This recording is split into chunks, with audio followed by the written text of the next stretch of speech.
Pledge of Allegiance. I pledge allegiance to the flag of the United States of America and to the republic for which it stands, one nation, under God, indivisible, with liberty and justice for all. Please remain standing. A statement of values. As we gather, we humbly seek blessings upon this meeting. We act with strength, courage, and the will to perform our obligations and duties to our people with justice to all. Let us seek wisdom as we may act in the best interests of our people, our neighbors, and our country. All this we ask so we may serve our community with fairness and respect, putting their needs before all. Thank you. I forgot to say I called today's meeting to order. April 11th Planning Commission meeting. Okay, would you like to do a roll call?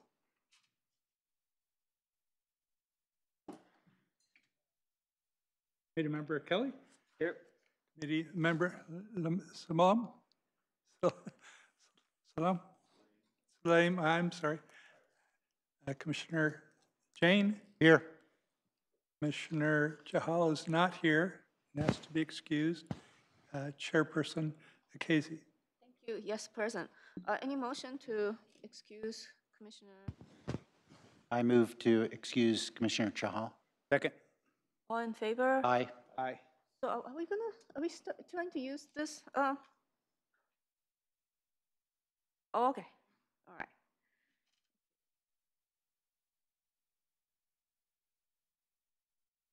Oh, let's see. Declaration of Commission Procedures. That's me. Public hearings are conducted by the chair in accordance with the following procedures. The chair of the commission directs all activity during the hearings. All comments shall be addressed to the commission. Any item on this agenda may be continued to a subsequent hearing. Applicants will be allotted up to 10 minutes to present and justify proposals following staff presentation of the item. Other speakers will be given up to 4 minutes. The applicant is then allotted up to 5 minutes for rebuttal of comments. No additional comments will be accepted upon the close of the public hearing, although the Commission reserves the right to direct questions to any speaker on any matter. Special procedures and time limits may be imposed or applied to any items as prescribed by the chair. Appeal of Commission actions must be filed in writing within 7 calendar days. Okay. Right, so any continuances, exceptions, or announcements? Madam Chair? Yes. Thank you. Just as is our custom, we have 5 planning commissioners here tonight. We have 2 public hearing items, 1141 Main Street and 3402 El Camino Real. We always give applicants the right to request a continuance when there are 5 or fewer commissioners present. Under the city charter, a minimum of 4 votes is required to take any action. Accordingly, if there's for instance, a 3-2 vote, the motion will fail.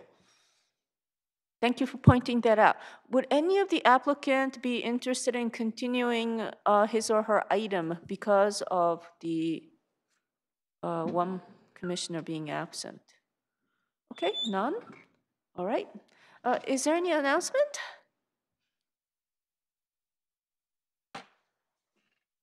Thank you. I'm Andrew Crabtree, Director of Community Development.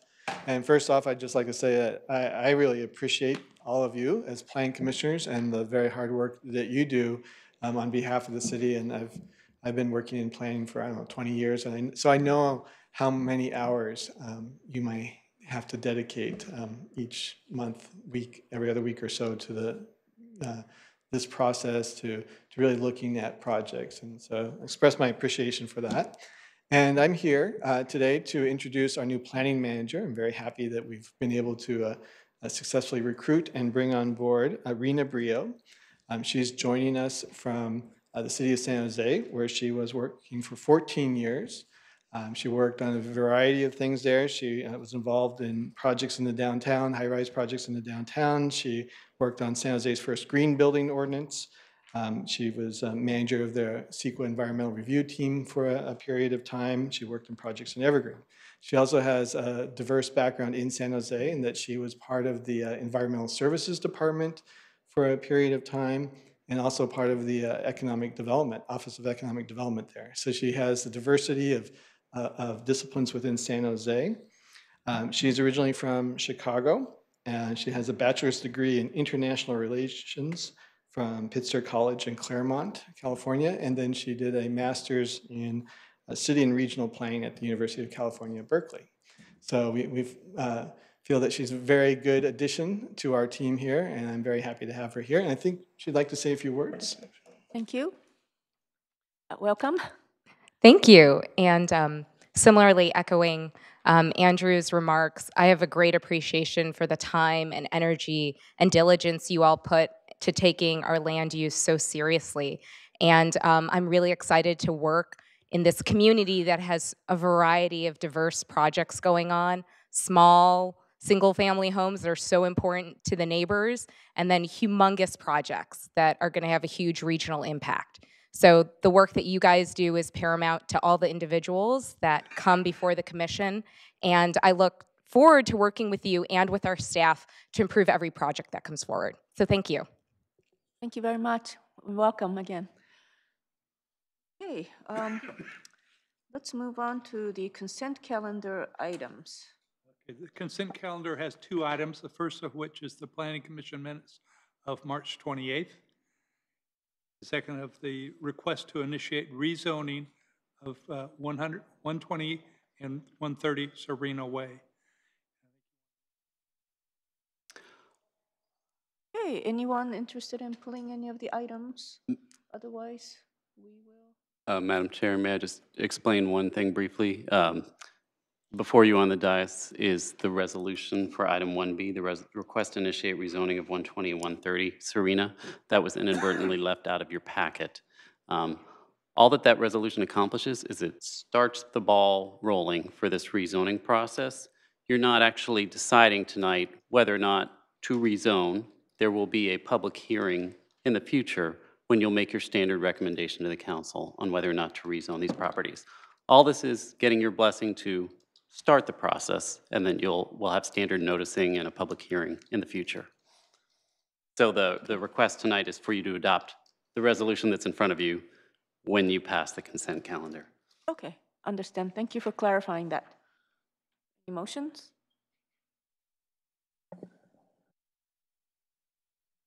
I move to accept the consent calendar. Second. Okay, any discussions? All in favor? Aye. Aye. Can we Oh, try we're gonna the try. the Okay, let's machine? give it a try. Okay. I didn't see anything pop up. So, I press this button. Which button do I press? Did you? Is something supposed to pop up? Because I joined already. Nothing showed up. No. Well, I do see an item that says in gray, current item, consent calendar, but the motion and second are not available to click.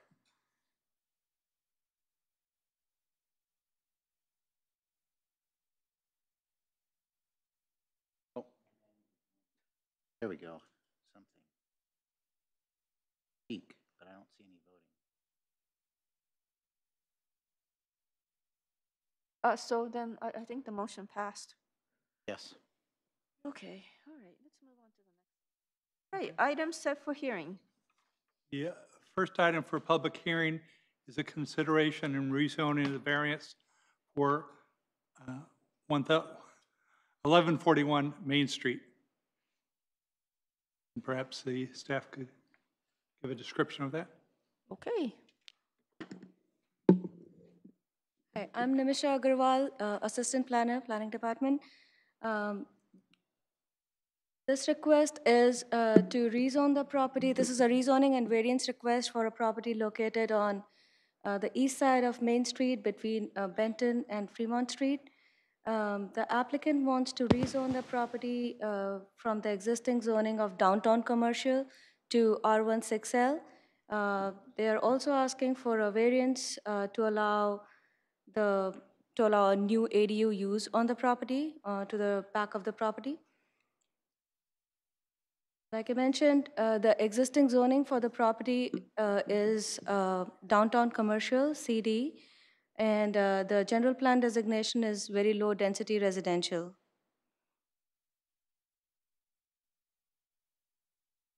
The existing main house you see in this picture is a two-story vernacular style, Queen Anne style design, and it is listed on the city's historic resource inventory, and it was granted a Mills Act in 2011. On this slide, you can see there is a detached two-story carriage house located to the rear of the property, which is marked in the first picture, and in the second picture, you can see it over there, probably. Yeah, that's the one. This is a detached carriage house, two-story carriage house. It consists of a garage, and it also has an attached storage shed. And the owner wants to utilize the structure, make some modification to utilize it as an ADU, and also continue to use it as a garage.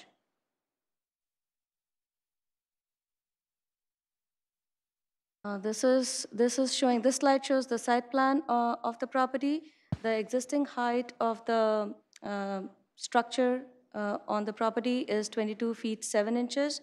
The applicant proposes to extend this height by 8 inches for a height of 23 feet and 3 inches, and create a new garage and an ADU structure. This would exceed the permissible height of 14 feet for a detached ADU, and it would require a variance.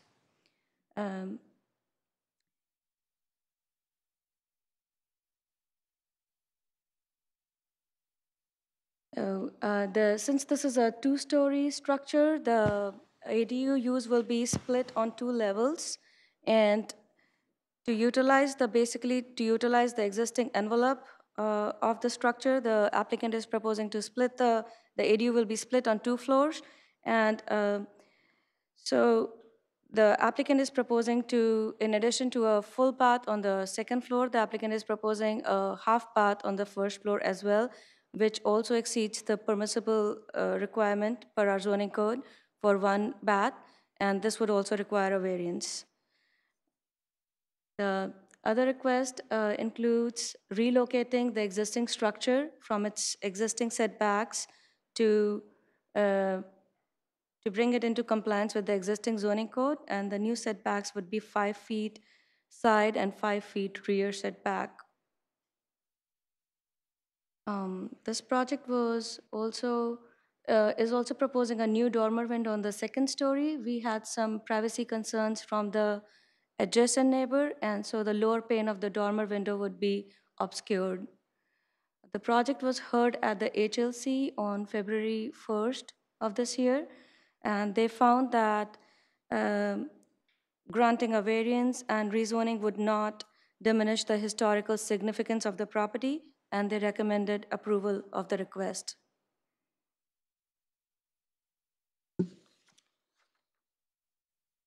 There is no work proposed on the main residence, and there have been concerns from the resident on the adjacent property, so the owner will hire a surveyor to identify the location of the north property line, and that is shared with the adjacent property, basically. I have a zoomed in version of the ADU here, the site plan of the ADU, which shows the, let's see.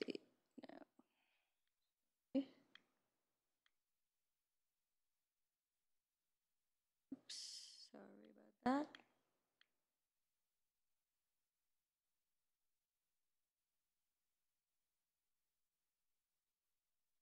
I need to go. Sorry about that.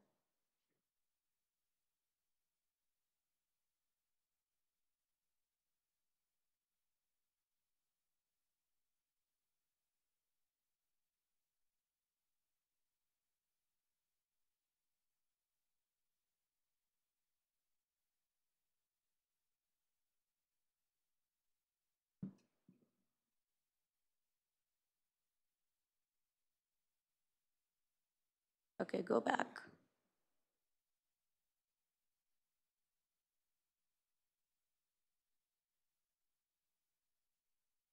Yeah, I'm using this one.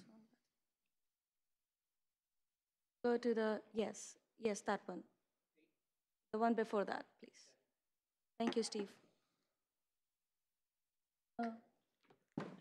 This is the zoomed-in version of the site plan of the ADU, which shows the, I was trying to show this. This is the storage addition to the back, and this is the ADU, the two-story, apologize, two-story carriage house located on the property. These are the existing floor plans showing the garage in the front and the storage in the back, and that is the second floor. The applicant is proposing to move the interior wall to make the garage smaller and relocate the staircase. And this is the proposed floor plans, which shows the one-story storage has been converted into an ADU living space in the back. And the garage use in the front has been is continued, and there are bedrooms located on the first floor, on the second floor of the ADU.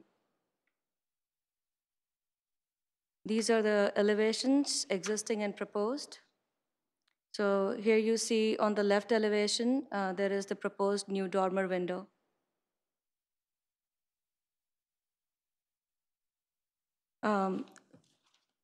Staff recommendation. Staff finds that increasing the height by 8 inches would not impact the historic integrity of the existing structure, and it would actually be necessary to rehabilitate the existing two-story carriage house as an ADU.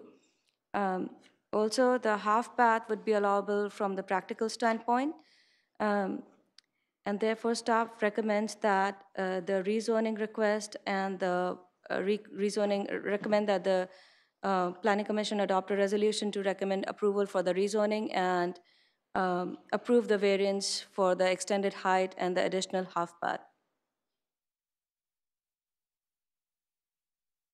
Here are the alternatives for recommendation that I have included in the slide.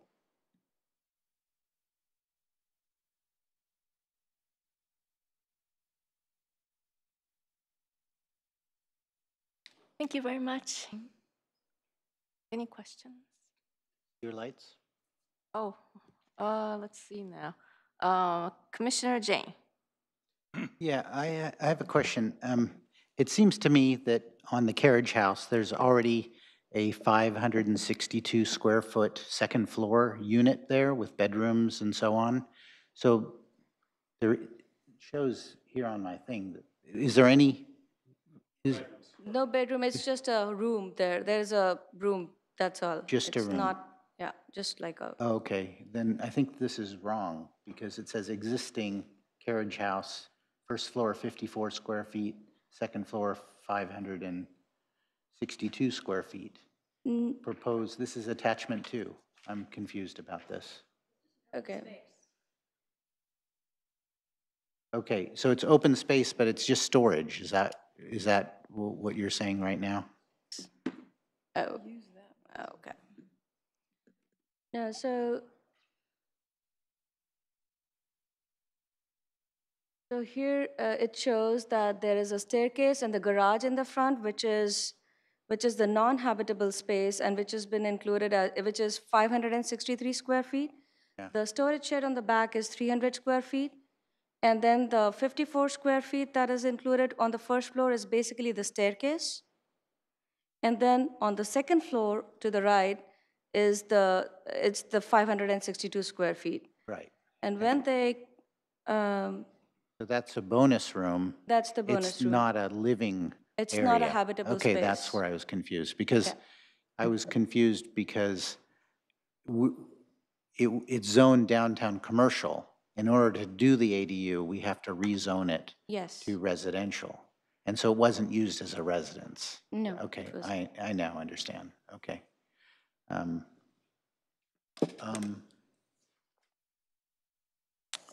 That's all I had. Thank you. Okay, Commissioner O'Halloran. Yes, you've noted the neighbors' complaint about the second floor window Has that been addressed to his satisfaction, that making it, I don't know what you described Yeah, that? we did obscure, we have one of the conditions is to obscure the lower pane of the dormer, new proposed dormer window. So Had been an existing window already. There had they been have an window. existing window on the Not right having- elevation, but to meet the egress requirement, a new dormer is proposed on the left elevation. Was the neighbor, Yes, yeah, she's okay with that. okay, thanks. Okay, thank you. Would the applicant like to speak? If you could state your name. Sure. Rob Mayer, I'm the architect. I live in Santa Clara, former planning commissioner and architectural committee member. Thank you for listening to this project. I'm excited about it because about 8 months ago, I brought another project before that was a newer version of this. And some of you were on this commission. It was a new 2-story guest house that you approved with the variances. And the cool thing about this is it's an old building. And it's perfect for adaptive reuse. The building was originally an appliance repair center or shop, basically. So I imagine upstairs was probably storage, and that's where this commercial zoning is. The beauty is, you know, the general plan is encouraging low density, ultra low density. And that's exactly what we're proposing, bringing it back to a single family. I think there were 3 units originally in the house. There were 6 units in the house. Okay, so 6 units in the house, and so they're bringing it, they're a single family in the house now. So they've already done a great deal of work getting the house to a single family, and now they're excited about being able to do an ADU to help further their needs, family needs.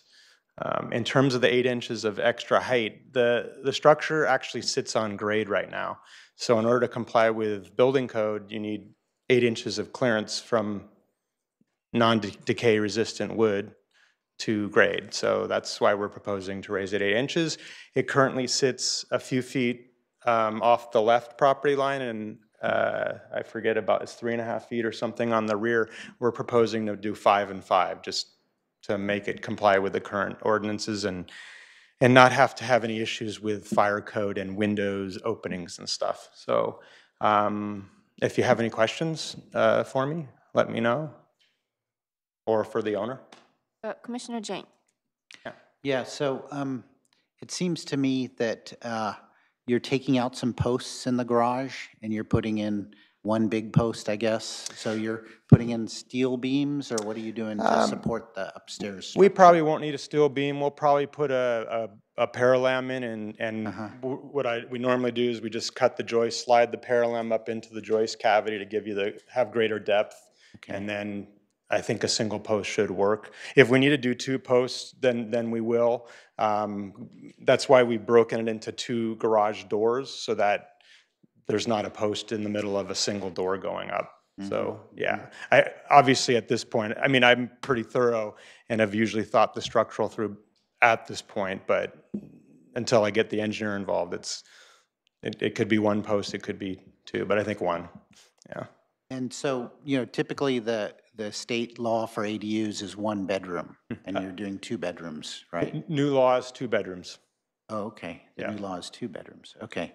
yes. And- Our city allows 2-bedroom guest house up to 1,200 square feet currently. Okay, I got confused about that. Yeah. So one of the things that we're concerned about is that, you know, the application says that the owner's parent is going to live there part of the year.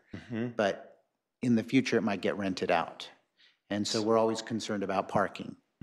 And so, you know, with 2 bedrooms, you could conceivably have 3 or 4 people there, 3 or 4 cars. So we often put restrictions that the garage would be used for parking. Is something like that amenable to you? Well, that's why, I mean, honestly, that's why it's called a garage.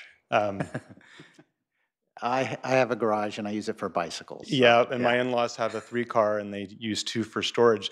That is out of, I mean, time will tell. They have a very large area in the rear for parking. I mean, it's a big property, so I don't know. You guys want to address that? It complies with the ordinance.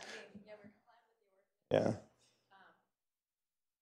And what's interesting is this, I'm sorry, let me add one more thing. What's interesting is the city ordinance is allowing sometimes garages to be converted to guest houses as long as the parking is in front of the garage. Correct. So, Yeah. so the way I see this is we're proposing a garage and we have parking in front of it. So Correct. I hope that is okay with you guys. But Okay. Please come to the microphone. go ahead. Hi, I'm Purvis Thorani. I'm one of the owners of 1141 Main Street. And just to give you some history, when we bought the house about 7 years ago, it was a boarding house rented out by the room. There were 6 tenants in there. Some of them had their own cars. The back unit was used as some appliance business. One of the people was using that. And so we've worked really hard to make this a single-family home for us and our 2 children, and we always have family in town.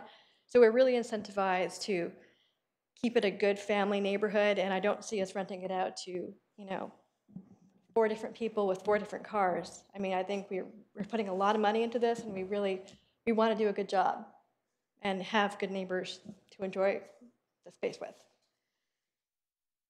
And is the electrical service sufficient to support the extra use of the bedrooms and so on? Because I know for ADUs, we don't require extra service or is it a 200 amp service or so on?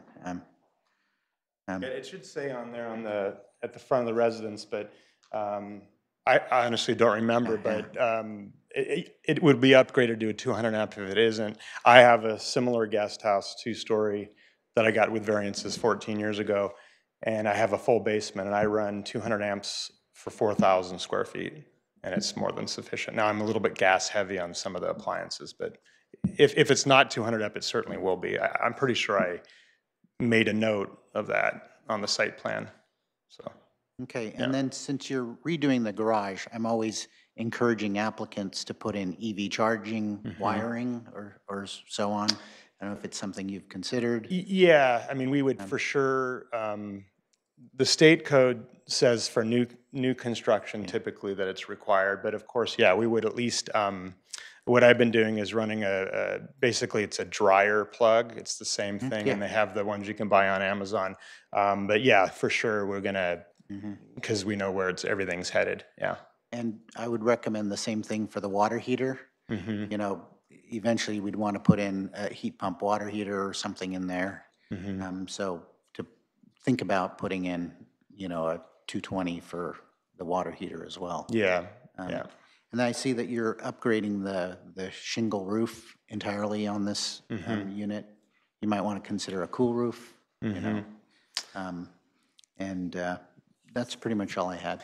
Yeah, I do the energy calcs for all my projects, so I'm very aware of all of that. They did just replace the roof on the main residence, and it isn't a cool roof, but it has a very high, it's meant to look like shake, so it has it's a thick tab, so it's kind of a trade-off, right? And I'm pretty sure, I think we are gonna match that, but there are other things like solar panels down the road or whatnot. Although, yeah, thank you. Okay, thank you. Okay, Commissioner O'Halloran.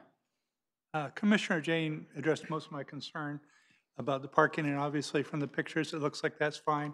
And from the owner, obviously, they're aware of that issue and concern themselves on there.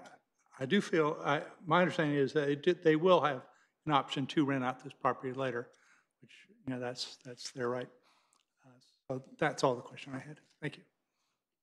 Okay, thank you. Anyone else? Okay, Commissioner Salem. Yeah, I was just curious, from what I see in the plans, you're going to stick with the same classic facade and materials and scale. Is that intended to be the entire auxiliary unit is in that same style? Yeah, I mean, actually, really the only thing that's changing on the front, Ella, if you could show the elevation drawing. What's interesting about this structure, it has 3 big sliding garage doors that go from ground to the underside of the floor joist. So there's no shear walls on the front for earthquakes. Now, granted, it's survived many earthquakes. But what we're proposing, if you look on the right side, there's the proposed on the upper right, and then the existing. We're gonna, and they're kind of off center, the existing doors are kind of a mishmash of materials, but we're using those materials for overhead doors, which for the convenience, and basically just patching in the siding, because the 3 doors, it's not, through the historic evaluation, they don't think those were original. They're old, but they weren't original. So, so that's what we're doing. We're not really touching any of the siding on the 2-story carriage house other than at the dormer. But we're changing the siding above the eave line because the Secretary of Interior Standards likes to see sort of a differentiation between existing, historic, and new. And then the shed that was in the rear, we're rebuilding that because we're actually going a little taller because it was, I think it was around 7 feet at the low side. And then we're proposing a board and batten, and currently I think it's a poor man's version of a board and batten. I think it's T111 or plywood siding with some battens on it. So it's essentially the same. Yeah. Good, thank you.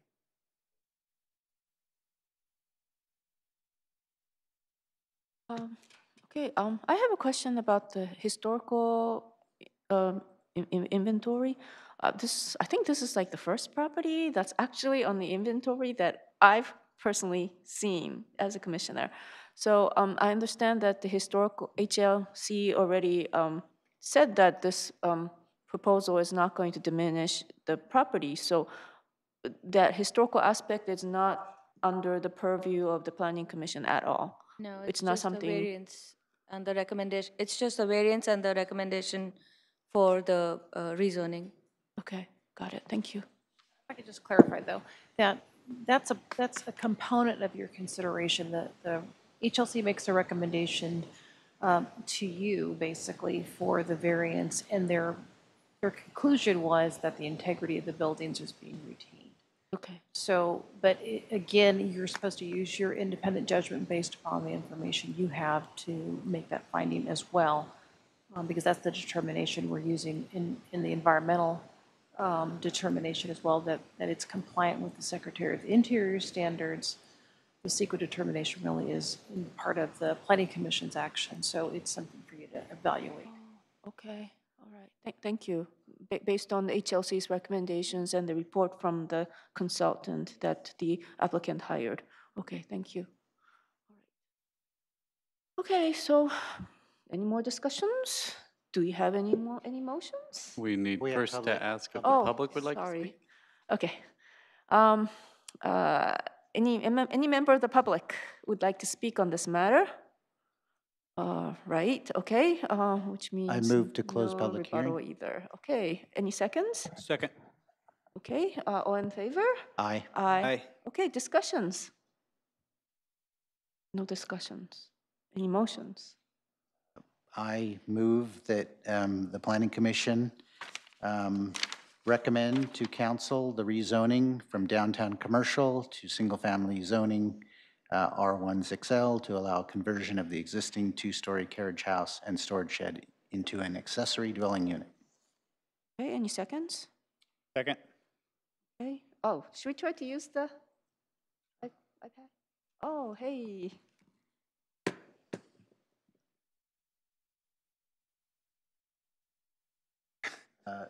Does something show up yet?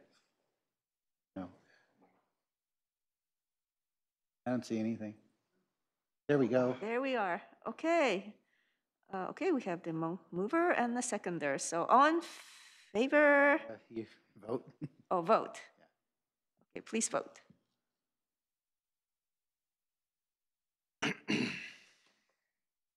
Work? Hitting the Did it button. work? Button. I'm gonna hit it again.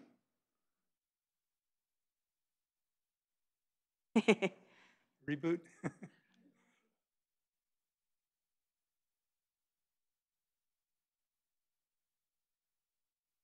Yes, she doesn't see Steve or Mike. Looking at a different one. 17173. Oops. It should just pop up in front of you. That, but just as public comments, and I was trying to support it. Maybe done.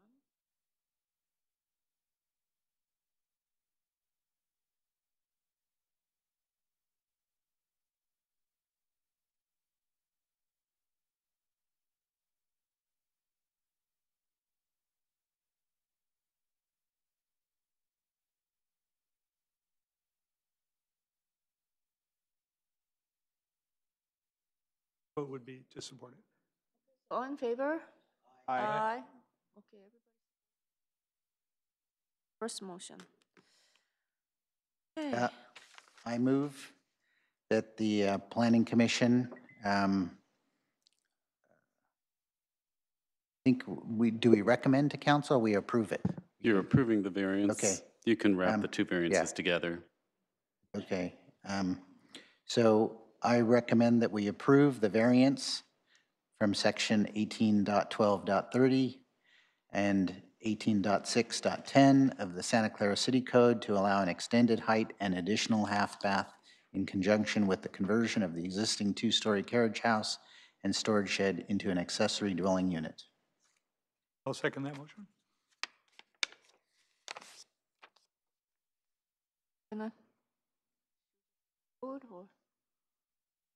Oh, okay, here we are. No? Just pop up on your screen. Yeah, it just pops up. Have you joined the meeting? You joined the meeting? You have to go back and join the meeting.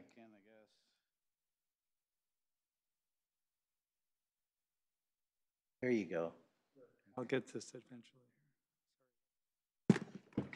Oh, there we go. Yep. Voted? Get all the votes? Yes? Okay. All right. Okay, so that motion passes, and Carries. So did you do two or one? There was two. One was to rezone and one was to do the variance. And Yeah. we could do those together. Oh, you did two variances variances together? So we're done? Oh, that's right, okay. So we're done, okay. Okay. Oh, well, sure. So you have us, oh, if anyone wants to appeal oh, wait, no, it's going to the city council. it is going to city council, and the variance would only be effective if the rezoning is approved. Oh, right. Okay. But So if But anyone they can't wants to- appeal the decision of the planning commission, Anybody can. yeah, within 7 days, and that would be forwarded to city The council. variance part, yes. So if anyone wants to appeal the variance vote, then you have 7 calendar days to do so, in writing. Okay, let's move on to the next item. Second public hearing item is at 3402 El Camino Real for a mixed use called the Deck Project. Will involve the mixed use development of 66 apartment units over a 9,900 square foot commercial space. That commercial space had been destroyed by fire. I think is 21,000 square foot commercial.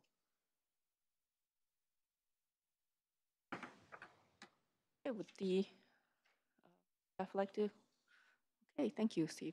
Yes, thank you, Chair. Thank you, Commissioner. Steve Lee, Assistant Planner 1, Project Planner for the proposal here at 3402 El Camino Real, the Deck. Okay. The project's located south of El Camino Real between Flora Vista and Nobley Avenue. The applicant is requesting to adopt the mitigated negative declarations and mitigations monitoring or reporting programs, as well as the rezone from CT to PD to develop in a 66-unit mixed use with ground floor retail. Okay. The site, as you mentioned, was damaged from the fire in May of 2016. This was the property prior to the fire. And this is, right now, is already, the rest of the remnants are demolished. This is what is existing today. Okay. Again, project description, 66 units, residential is apartment units, and ground floor is 9,919 square feet of ground floor retail with 15,392 square feet of amenities. Okay. Further on the project descriptions, the building now is going to be, the new building is going to push towards the fronting El Camino Real, and the parking is going to be hidden to the back. It will be provided by 58 service parkings and 130 garage parking spaces, with the portions of the residential parkings on the second part of the garage above the retail. The applicant is proposing unbundling of the parkings for residential. So it'll be 66 units, one per unit. The first one will be unbundled. Okay. And there are 40 secure bicycle parking in the basement, just right behind the commercial area. And there's 6 short-term bicycle parking to the west of the commercial building. Excuse me. You said the first one will be bundled, and the Sorry, other ones will be unbundled. The first one will be bundled. Yes, Yeah, the second one will be a bundle. So, okay, and there will be planting of 58 new trees on the site. For general plan consistency, this is a community mixed use. It's called for a mix of commercials and residential.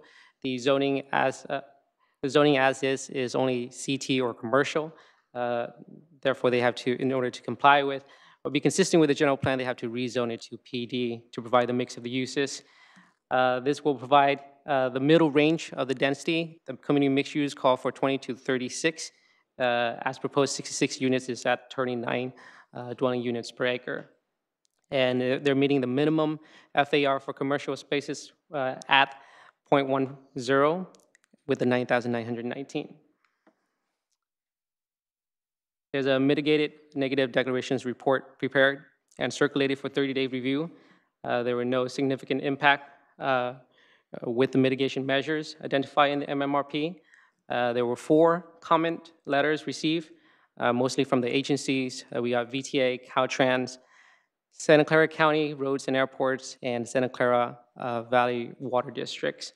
Pertaining to the offsite improvement, additional study on merging and existing from Lawrence Expressway, sidewalk improvement, bicycle facilities, and flood zone description.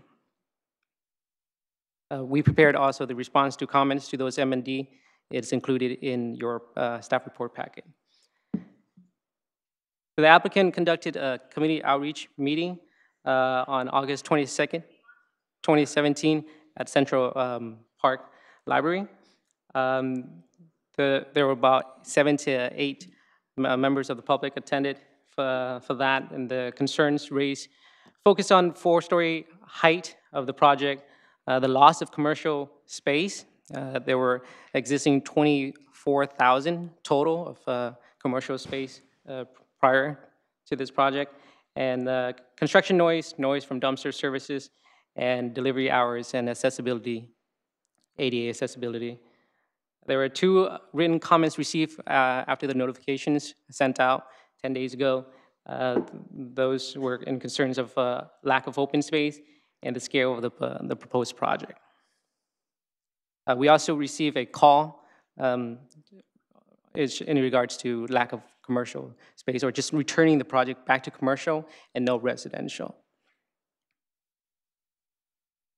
So this matrix here shows changes from the day the project was submitted to us, and considerations of community input, how the project has changed. So public open space were not proposed, and then after the meeting the applicant is proposing 1,300 square feet of seating area, restaurants, outdoor seatings in the front near the commercial. The maximum building height and the commercial space remain the same. The total height is about 48.5 to 54 feet tall, not including the elevator shaft. There's a trash enclosure that one of the concerns from the single-family residential is to the southeast, so they relocate that further west away from the single-family residential. The loading zone is right next to commercials towards El Camino Real, so that's far away from the residential to the south. And the community benefit, one of the things they included for community benefit is an event area where you can rent the space. That includes the club house above with a pool area on the second floor or third floor. Here's the site plan, just in greater detail. It's now, the site is accessed by a two-way driveway access to the, I guess, the north on El Camino Real, and it's just one of that. You go down to access to the garage, and for fire trucks, there's a turnaround at the very end called the hammerhead, where you just turn into the parking and then you head out. It's the same way you enter. The trash enclosures, you can see that's further to the west. There's a single family adjacent to the grass area there, landscape on the southeast of the project site. If you look at this here, south is to the left, north is to the right, and above is west, and below is east. Some elevations, the applicant is going to go over the architectural designs and some of these features, so I'll just go over this real quick. These elevations, that's facing the parking garage entrance. A south side, facing multifamily residentials and single family. West, adjacent to the commercial PD. So just considerations, general plan consistency, this is consistent with the density, with the community mixed use, which is what is called for currently. And the applicant engaged in some community outreach. There's also an on-site sign that's been there since the application submittal. And there's no significant traffic or other environmental impacts with the mitigations measures. Building is in similar mass and scale with the surrounding neighborhoods, and they provide adequate parking. So staff recommendations is to adopt adopt the mitigated negative declarations, or recommend, sorry, it should be recommending it, adoptions of the mitigated negative declarations and mitigation monitoring and reporting program. And also adopt the resolution recommending City Council to approve the rezones from CT to PD. We provide some alternative for you. The first one should say deny the M&D and MMRP. And the second one is approve the rezone with additional commercial area, more than 9,900 square feet. The third one is to deny the rezone. And then the last one is to approve the rezone with additional open space and commercial floor area. That concludes staff presentations. The applicant is also here to answer any questions. Thank you.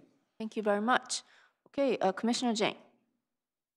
Yeah, when I look at the condition E27, it states that A, for the 9,330 square foot retail area, there's 1 Class 1 bicycle spot and 4 Class 2 bicycle spaces. But then for the 66 units, there's only 22 Class 1 bicycle spots and 4 Class 2 bicycle spaces.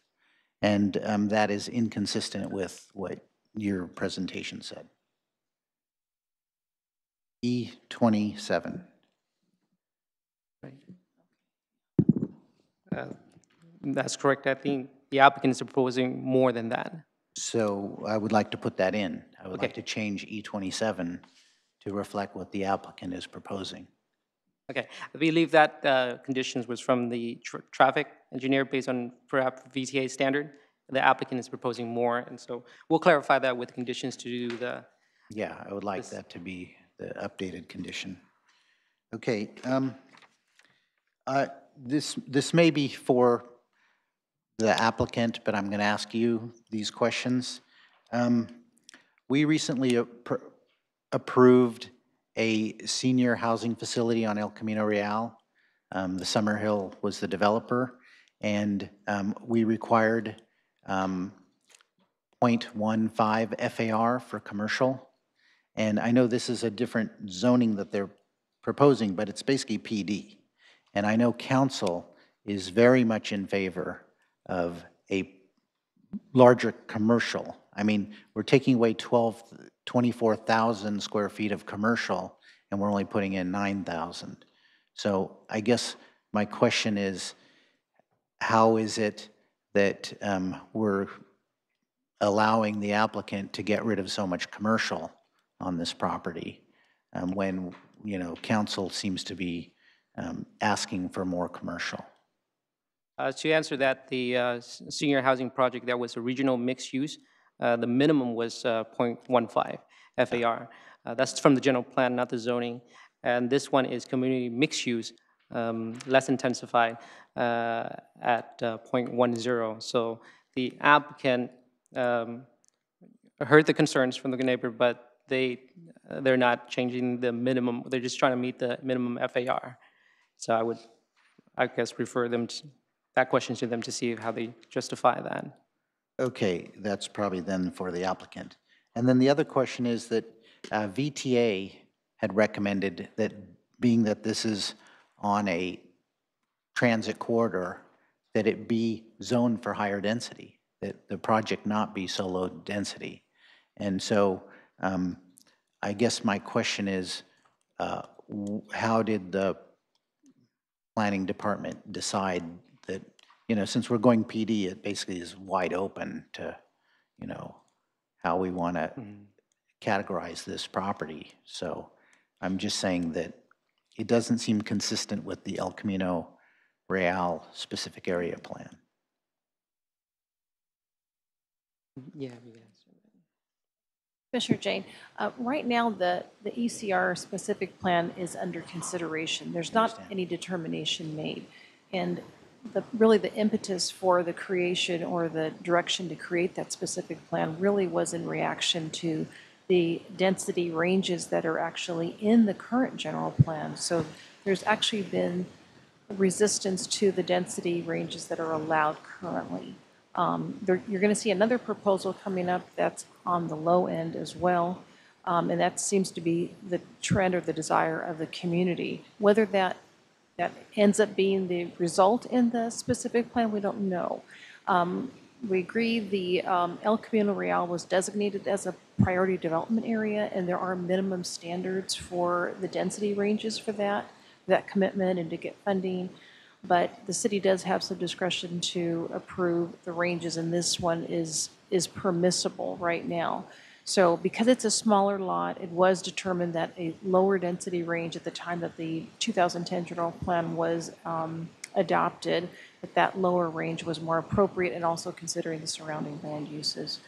So while that's an option to go to a higher density and they could push for more, you know, we feel that this is reflective of both the community comments that we've received, direction, and also actually comments from the city council as well. So it's an option, but we feel for the size of the property and its location and the access point, the shape of it, this is probably a more appropriate density range.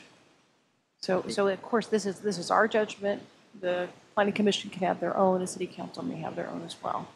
Okay, and then since the applicant is unbundling parking, it seems to me that requiring 132 parking spots for 66 units is excessive because of the unbundling. Unbundling should allow the applicant to reduce the amount of parking. And I'm just wondering how we ended up with so much parking. Yeah, well, actually, this is actually what the applicants refer to have additional, actually surplus of parking spaces, just because I think their convenience of their commercials mainly, but I'll let the applicant. But there's hardly any commercial there. There's only 9,000, and it's there's a TDM plan which reduces VMT by 20%. It's just overparked. Well, the TDM is not for the commercial aspect. It is strictly for the residential. With unbundling and the VMT reduction from the TDM plan, it's like there's too much parking. It's just not consistent with what we're trying to achieve in the city. with our climate action goals and everything. It's just not consistent. Well, the one comment we consistently hear through for every project that comes forward is parking problems. Even in the absence of a project, that is a concern that we get via email, workshops, community outreach, study sessions, anything of that nature. There's always parking issues. And I don't think that our transit at this point is robust enough to support, absolutely rely on that exclusively.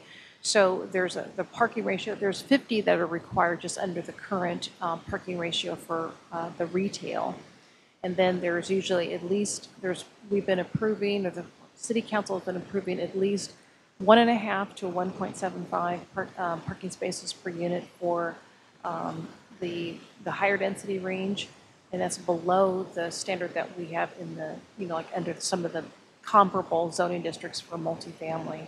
So there is kind of a balance that we have to strike, because we do have a concern from neighbors and that they don't want parking to be spilling out over the existing residential neighborhoods that are near it. There's no parking, there's not a lot of parking on El Camino. And so really to accommodate the two uses, this is still a reduced parking ratio. No, it's not. Well, anyway, the thing that concerns me is that housing is extremely expensive in the Bay Area. And by overparking, we're basically, in my mind, wasting $40,000 per spot that could be applied to reducing the cost of rent for these units when we ask developers to put too much parking there. So I think that if we were trying to achieve more affordable housing in the city, we should not be asking developers for so much parking. So, I mean, it's $40,000 per spot. So I don't understand how the city got here. Thank you. Thank you. Commissioner Kelly. Okay. I would just like to piggyback on a couple of things that Commissioner Jane touched on. We had talked about parking studies on some of the projects that are already there on El Camino. And it does seem like it's overparked, considering the fact that it's a short bus ride down to the train station, a short bus ride down to our core, which would be down Bowers to Great America Parkway. It's a bike ride to the new Apple campus.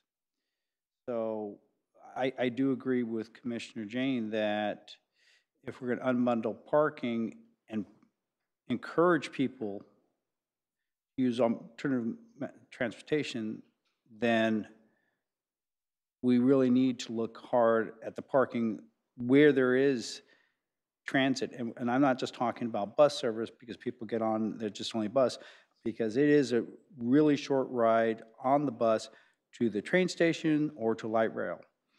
Now, I also wanted to see if staff could tell me if, per se, it was more like some of the other developments down the street where there are 5 or 6 stories, would that allow higher percentage of retail use on the ground floor? I mean, are we skimping on the retail on the ground floor because we're not going up another story providing housing, is my question. The height of the building doesn't have any correlation to the amount of retail, unless we're talking about the number of units. All we're going by is the size of the lot, and there's a ratio that's specified in the general plan of what the minimum retail or commercial space that's required for that on a mixed-use designation. So the height is not anything related to the requirement for the commercial. Okay. And then are these going to be, these apartments going to be condo mapped? I don't think so. Not at this point. All right. Again, this is a common concern of residents that they relate to me. They keep asking me, why is so much of what's going on the El Camino predominantly for rent versus for sale? I think residents really would rather see more condominium projects. So I would encourage the applicant to condo map it, because there is a demand for more housing for residents. I mean, especially, we don't get more BMRs if we just keep adding more apartments. We get more below market rate housing where our children or seniors that want to live close to shopping or close to transportation, if they have an actual opportunity to buy in. And right now, most of what's going on in the El Camino, it's all for rent. And I'd like to see at least condo mapping on the project to encourage the applicant at some point in time to make a percentage like Santana Row, some for rent, some for home ownership. Thank you. Okay, and just a reminder that the applications that are filed after August of this year would be subject to the affordable housing requirement, whether there are for sale units or rent. So it's just, this one was a pipeline project and filed prior to the adoption of that affordable housing ordinance, so it doesn't have that same requirement. Okay, thank you. Commissioner O'Halloran. I have some other questions, so I believe a lot of them will really be for the applicant. But I'd like to understand the process a little bit. This property was excluded from the focus area or the planning area for El Camino Real, primarily because of the fire damage and the need to replace the building. And I'm not sure, though, that this is a significant change on it, the lower commercial and the higher, and I don't know if that was envisioned by the council or not to make that kind of a change when they made this exception. The project was specified that it was a mixed-use development, and so we did describe that, and it was one of the items one of the projects that was considered by council as a pipeline project, so they were aware it was coming forward. Related to that is my concern about this mixed use and percentages. I'm wondering if you could show the picture again of the layout and show where the commercial property is. I'm wondering if people on the street will have access to that commercial property. And I really have the same condition about that space for events. Are people walking off the street able to have access to that? Yes. So you see this building here, and that's retail. Right in the center is the access, all ground level access along El Camino Real. It'll be the new 4-foot park strip and 10 feet of sidewalk, and that leads to this open space for the outdoor seatings. And then you can go from there also to the garage to the rear here. Okay, so all the commercial is on the El Camino front space? Yes. Okay. The question I also have, since we were talking about parking, does the applicant get some, I'm not sure if you call it right or not, for parking on El Camino, or can that be if we later on go to some sort of BART or other busing plan? The parking. We have the ability to control that, or is that still within the control of the applicant? No, the parkings are all provided on site. They can't use any off-site parking spaces for. And the El Camino parking spots would be considered off-site? Correct. Okay, so we would have an ability to control that at a later date? Yeah. Okay, thank you. So you explained the reasons about why the number of parking spaces and the number of units came about. So what was the process? Did the applicant come in and say, okay, this is how many we want to build, and you looked at it and you thought, considering all the input from council and other issues, that was reasonable? So it was like a unit count and a parking count that was proposed by the applicant? Correct. Okay, all right, thank you. Okay, no more questions for now. So let's open this to the public. And would the applicant like to speak on this project? Yeah, you have to use your light. I guess I'll use. Oh, I'm sorry. Commissioner Salem has a question. Yeah, I had some concern that the outdoor entertainment space was really directly adjacent to El Camino. Is there noise and visual issues that are going to be considered when, you know, you're putting a pool and outdoor, I assume, entertainment that close to a public thoroughfare? Have you thought through that? I'll ask. Is that a question for staff? I guess I can ask later. Just please consider it one of the questions for your presentation. I also echo Commissioner Jane on the surprise at how much parking there is. I thought for a second it was a public parking garage when I first glanced at the plans, because everywhere I looked was parking spaces. And I also understand that it's second-story parking, which is unusual for development of this kind. It seems a little strange. Plus, parking directly on the roof, again, adjacent to El Camino, which will put the cars both visible and obvious to all passersby at that point. So maybe if you could focus a little bit on those design decisions during your presentation, it would help me understand how you got to that decision. Thank you. Okay, thank you.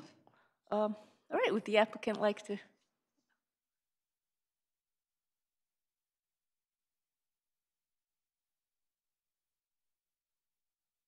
What is this? Okay. Good evening. My name's John Vidovich, and we're the owner of the property, which was subject to a very, very tragic and nasty fire.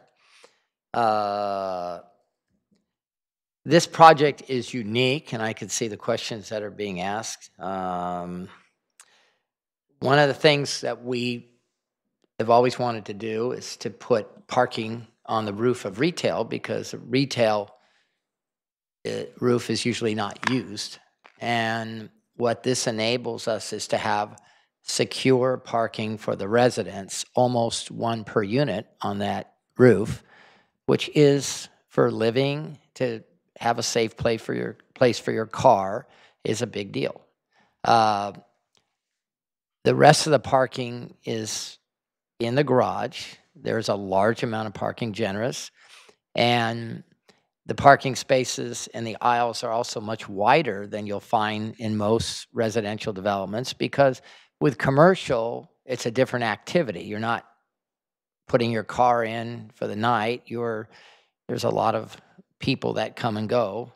And I think the fact that there is more than adequate parking is what's going to make the retail successful. If we have some restaurants in there, and restaurants are popular, they're something that they have a very, very high parking demand. And say on a Saturday when the residents are there and you need the parking, that the parking is built so we can have restaurants there. And so the restaurants can be successful, or so another retail use can be successful. I don't think the parking is wasted. Many developments that we've built now are starting to have higher occupancy. This project has quite a few 3-bedrooms. It's got 6. Many times when you have a 3-bedroom, sometimes it's occupied by 3 people and they all have cars. And as a developer, we run into projects where if we put minimum amount of parking, there sometimes is not enough. And if there's not enough, in this case, it's hard for the parking to go into neighborhoods, but the cars do have to go somewhere. And I think that this is really good for the city to have the parking. It's all covered, and so the parking is in the shade. As far as the project livability, you see, I don't know how to work this thing, but let's see. Maybe I do. Oh, there it goes. Let's go back. How do I go backwards? That way? There, the bottom button. Bottom one. In the middle there, you see, whoops. You see a large courtyard where the units they're double loaded, and that's about 50 feet wide. So when you live there, you have trees. Those are all trees in there, and you have a nice place to live. The pool is across the way. The pool also has a weight room and community room. You see on the very top of the page there, which is next to the pool. The pool's quite high up in the air. It is a favorable place to put a swimming pool and recreation because when you elevate yourself up, you feel a lot different, and you're 2 stories up, more than 2 stories up, because retail is very high. And I think it's an urban type living environment.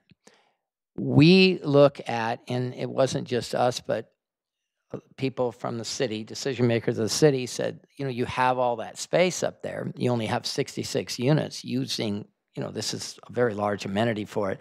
Why couldn't it be used for community events? And if we have a restaurant there, why couldn't they cater something up there? And that space is available for that. So if you count that, there is really more commercial space. And if you do have an event, you will need the parking. And I think that will be used for events. So it's not an inexpensive project because it's got to be built out of concrete to hold the parking and put a pool up in the air. The shape, it's a rectangular parcel. So if you look at it, it's hard to make a lot of retail there and have the retail be successful. You've got to have a driveway, and then you only have so much El Camino frontage. If the rectangle was the other way, it would be different. And I think we've maxed out the retail. We have a open breezeway that goes from the street to the parking, because I envision the customer coming in the driveway, they park in the wide spaces, the generous spaces, not in quantity, but generous in size. The dimensions are a little bigger than normal parking. And you can come through that breezeway and go to the front of the store, because that you're pushing retail on the street. It's not that easy for retail to be successful unless you relate it to the parking. And what else was there? I think that... Number of units? Pardon me? Number of residential units? 66 units. People asked, why so low? Why so what? The density is not at the max, which... It's not at the max, right. And I don't think my job to do it is at the max. I think my job is to make a really nice project. And let's look over here. If you look at the bottom, we relate to single family. And let me just see if I have that site plan. Maybe this starts over, right?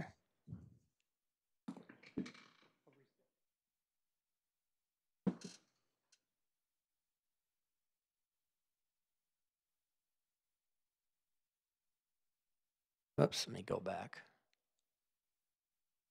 Not good at this.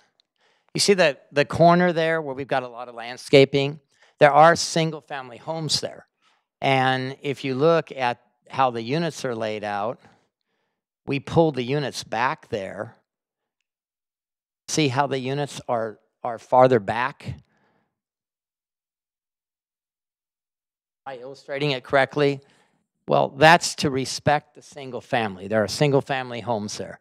To put more density there, we would have to go another story. And that also, it's trying to make a nice project and also not to make it so unsettling that it impacts the single family. And so we lost units by doing that, but I think it's a reasonable trade-off for the families that are back there.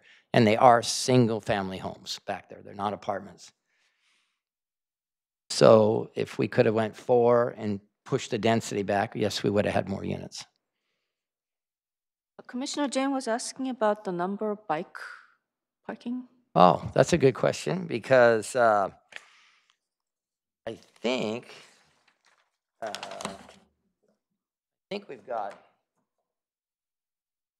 we've got 46 bike spaces. Let's see where that bike room is. It's hard to see. You have the little pointer. You could point where that bike room is. Jeremy told me where it was, isn't it? Jeremy, you know where it is here?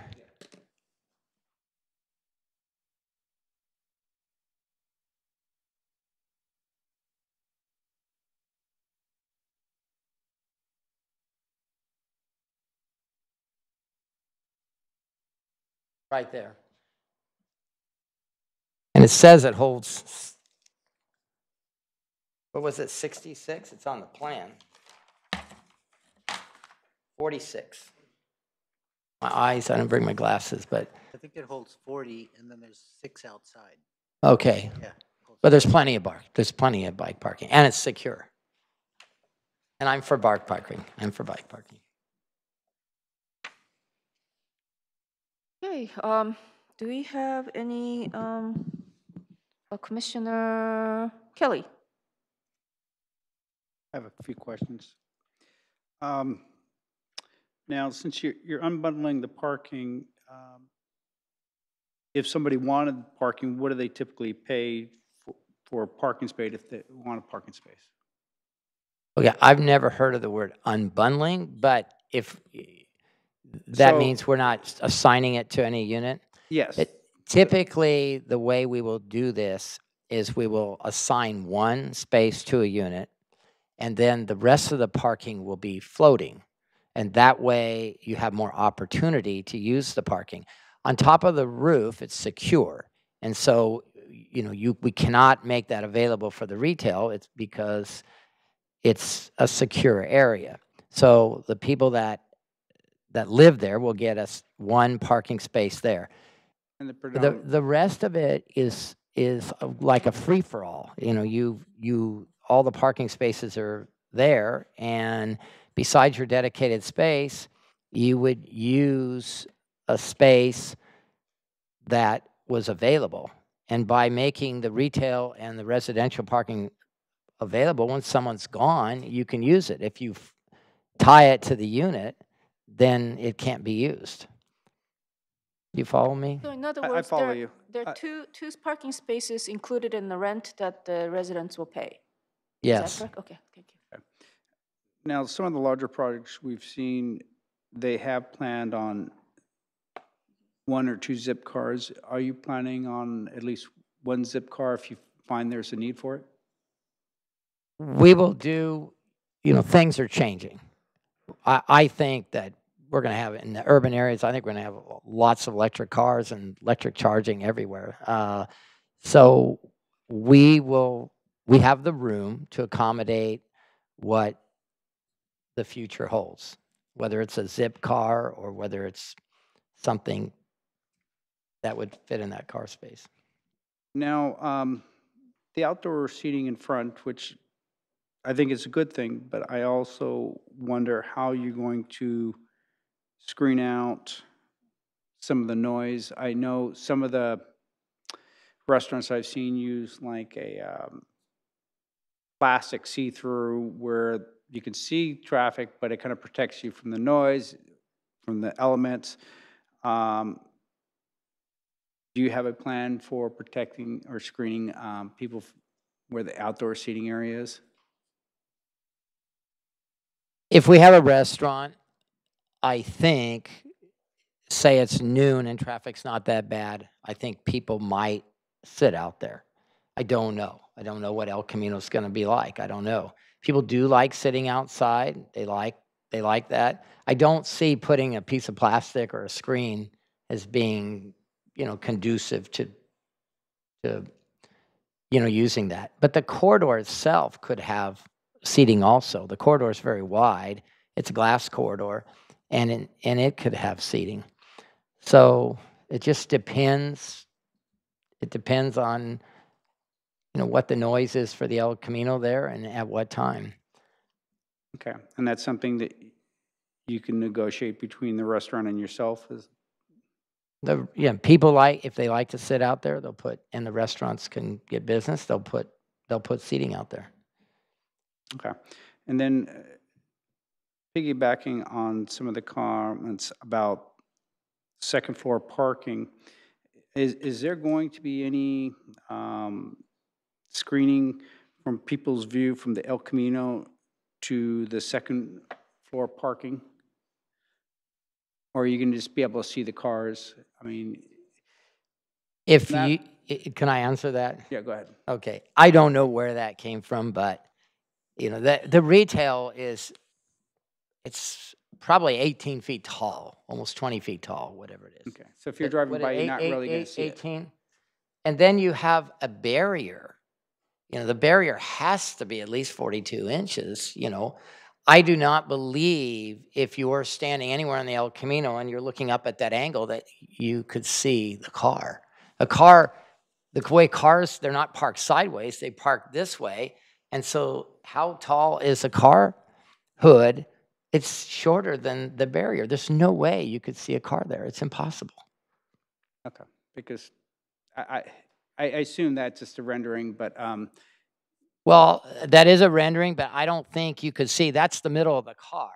I think it would be pretty hard to see that unless you're pretty far away. Maybe from, you're at an angle from this distance, maybe at that point you could see it. But you do have a barrier that has to be, minimum, I think, 42 inches, I think. Okay.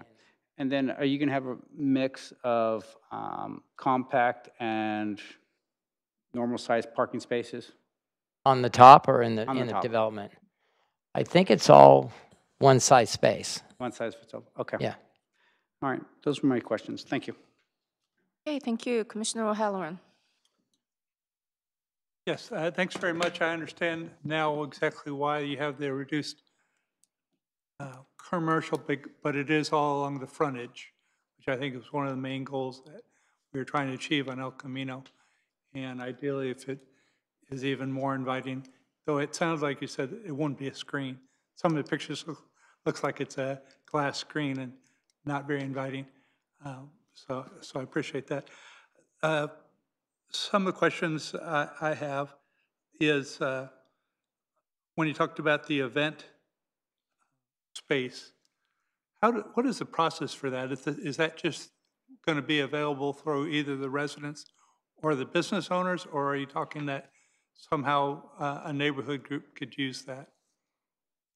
Or some public group, I should say. Certainly the residents can use it, but it's unusual for a 66-unit project like this to have, large building that we have there and a pool. And then this thing was modified where there's a special seating area out there that we were asked to modify it. I believe that there's enough parking and there's enough room there that it could be used by anybody that wanted to rent it if they had a. But when you say rent it, so there's a process that needs. Yeah, they were in business and they would pay us, and they would, if they had a wedding, they could use it for a wedding. If they had a baptism, they could use it for baptism. If they had a birthday party, they could use it for birthday party. And those type of spaces are in need. I don't think it'd be something for a very large number, but for. What I was getting at, one of the comments from the residents was, what is the community advantage? So it was I thought that might be a possibility. The other question kind of related to that is there any way that the parking or anybody, apartment dwellers have access into the neighborhood behind you? So I know it's kind of a lot of two-story apartments itself. There's no gate or access to get into so the only that access neighborhood. Is from El Camino. Yeah, that I have met with the neighbors and I have offered them gates to come to us and through it. I have offered them, and I don't know who's here, but one lady has children, and she said, "No, I don't want my kids to go there. So that's, but I have no problem with the neighbors having a gate and being able to come through there. The other question I'd really like to know your process is, had you considered making those 3-unit apartments just 2 units? It would get to some of the density, I mean, in a small way to some people. And I would imagine along El Camino that you're unlikely to have people wanting a 3-bedroom place. There's 6 3-bedrooms. If I had my wish, I would have more. I think it's a product that is not being built. I know we're not having a lot of children right now, but the 3 bedrooms, when they're not used for children, a lot of times you have 3 adults living there, and it is a heavier parking. But So at the same time, when you have 3, they're probably just grouping together, whereas right, two but hopefully, units. yeah, some of the hopefully same we're going to people start would be doing- having some kids. You know, I have kids, and my kids don't want to have kids. They want to have a good time. And I think that one of the big problems our society is having is, you know, most of the people coming here are imported. We're just not having a lot of children. I understand that as a broader issue. I'm just thinking along this particular space that there'd be more demand for a smaller, it'd be people who are, you know, using that transit, wanting that transit rather than a family group. So it was just a question about. The 3 bedrooms will have more occupancy typically because they'll generally, you usually get 3 people in there, and that needs more parking. I was just thinking if there was a trade-off between 3 units or say 3 units and having 3 2-units so that you get the same amount of people. But again, I know that's a marketing decision. But it is also gets to this density issue. But I understand your comeback on that. Thank you. So just to so there's going to be a management office. There's going to be a management office on premises. Yes. Okay, that's going to manage. It's on. It's shown on the plan. It's Right. shown on the Okay, plan. thank you. Commissioner Jane. Yeah, I'm struggling with the mechanics of using the community room. So let's say I want to rent it, okay? And presumably everything is secure access, all the doors and everything. So if I'm an outsider and I want to come rent this room and I have all these guests wanting to come in, how do I get them into the building to attend my event? The event will be from a certain time, and there'll be a sign that's there. The door will be open, and the event will be supervised. I mean, it's no different than, let's say you went into a hotel. How do they get in there? You know, if you. Right. Typically, some of these high-end buildings that have pools, because you can't just let anybody go into that pool or you'll have a kid drown in there or something. You have to have card key access to all of this stuff. The pool area is separately fenced. That was a big hassle, part of the design. The full pool area is separately fenced because whether you have residents or outsiders, you've got to shelter the water from the children. So the pool is completely separately fenced from the area that I don't see a fence here, but you're saying that there's glass walls in the back there. So Correct. You're saying that Correct. only people with card access can get into that area. And if I rent the room behind, but I thought the room behind is an exercise room. It's going to be full of treadmills and all of that stuff. It'll be an exercise room, but you've got a big area between that exercise room, a big deck area. And that perspective, it doesn't really show it. There's a more flatter perspective. So you're saying that I won't be renting a room, I'll be renting just this open area between the exercise area and the pool? Well, you would be renting that area. If a portion of that exercise room was, didn't have machinery, they could use that area too. I think there's a bathroom there too, isn't there, Jeremy? Bathroom there? 2 bathrooms, and it won't all be exercise equipment. It's a fairly large room.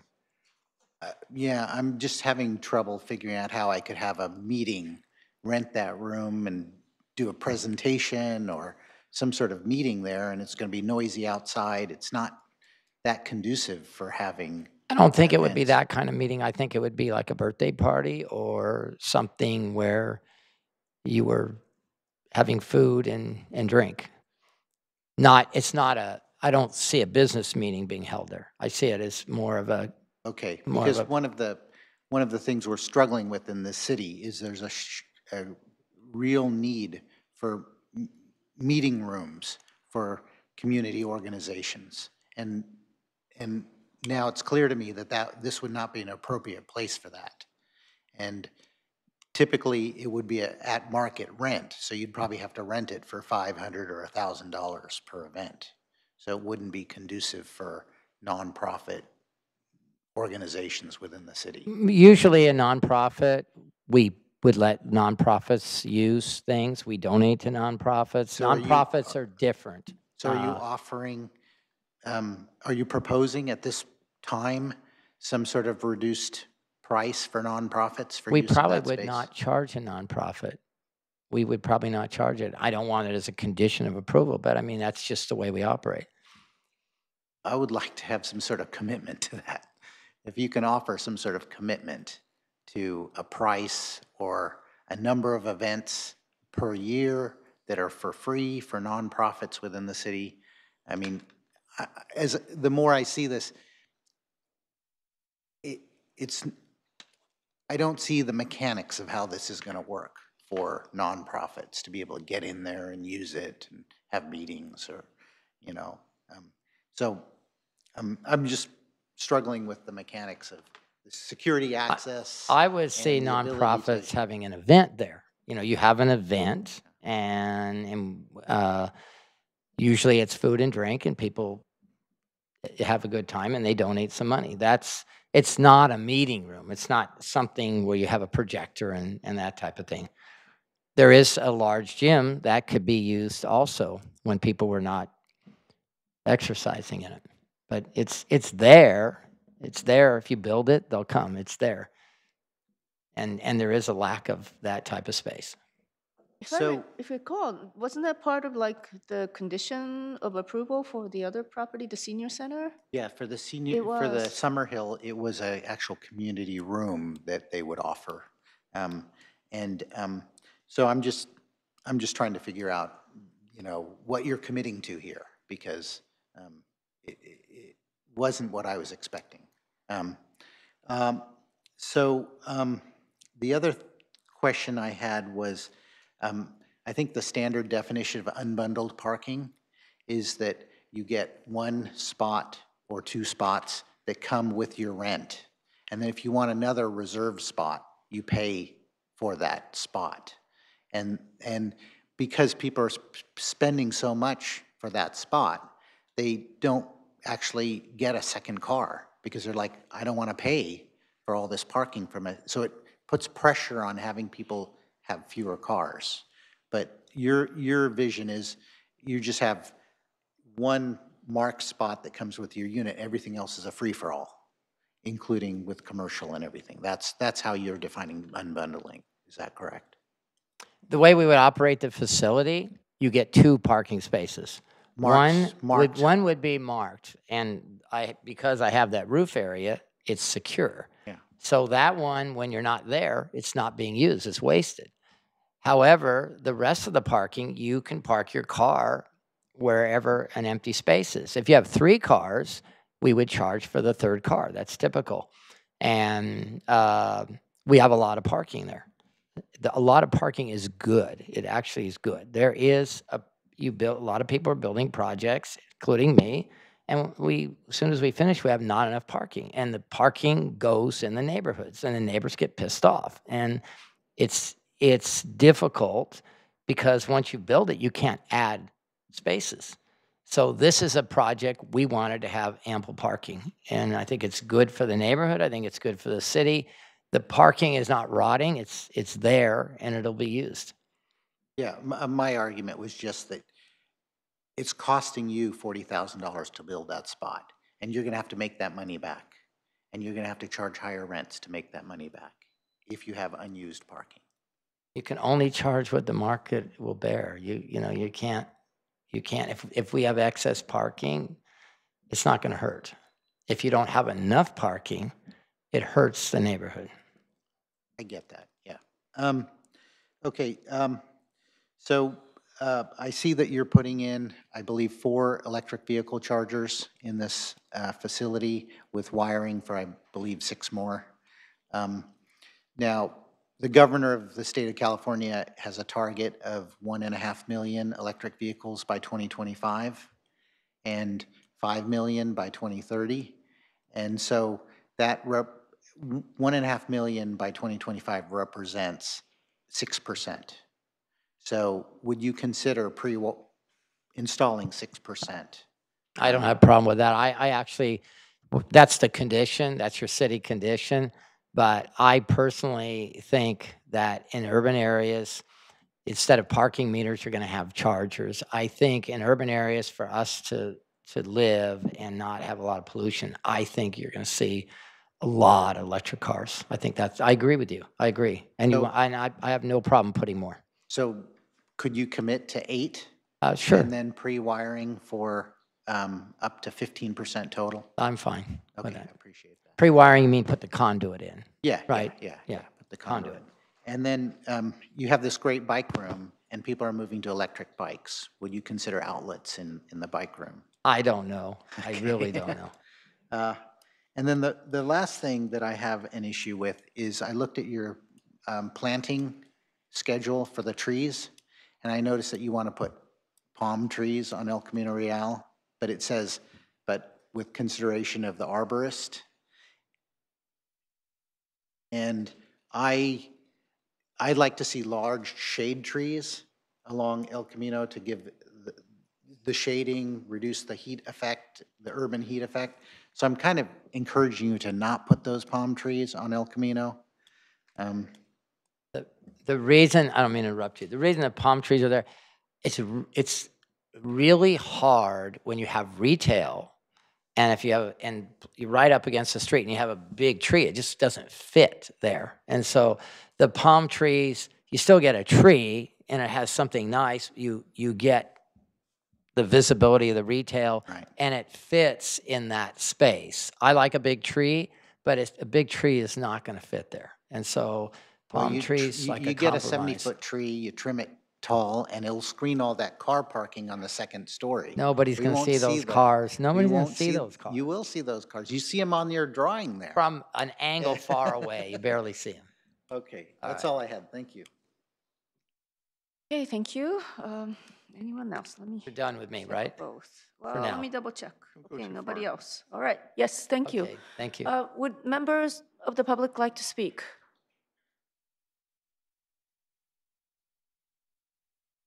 Hello, thank you. My first concern is we are losing retail space, right? We used to have many more than 3. Right now it is only 9,000 square foot, where it's split into 3. One is 700, 6,000, and so on. So we're losing a lot. So where do the people go? For small businesses, any service, right? That's one concern. Second is when there are 188 parking spaces, imagine, at any point, there'll be at least 5 to 10 cars on El Camino turning into this complex. How much traffic would that create? And we are getting hundreds more from the previously Kohl's, high-density housing there. So that is going to add traffic to El Camino. That's another concern. And from the plan, I see that they're expecting about 14 children for 66 homes, for 36 2-bed units. I think it'll be many more. And there is no, park. A small park should have been, planned for a, for a complex of this size. That's missing. That will add some greenery, or the kids would have to go to the Benton Park or Central Park, which is much farther. And yeah, these are my concerns. Thank you. Thank you. Would you like to provide your name? My name is Usha. And are you a neighbor? Yes, we live in Santa Clara. Yeah, I'm in the neighborhood. Okay, thank you. Anyone else?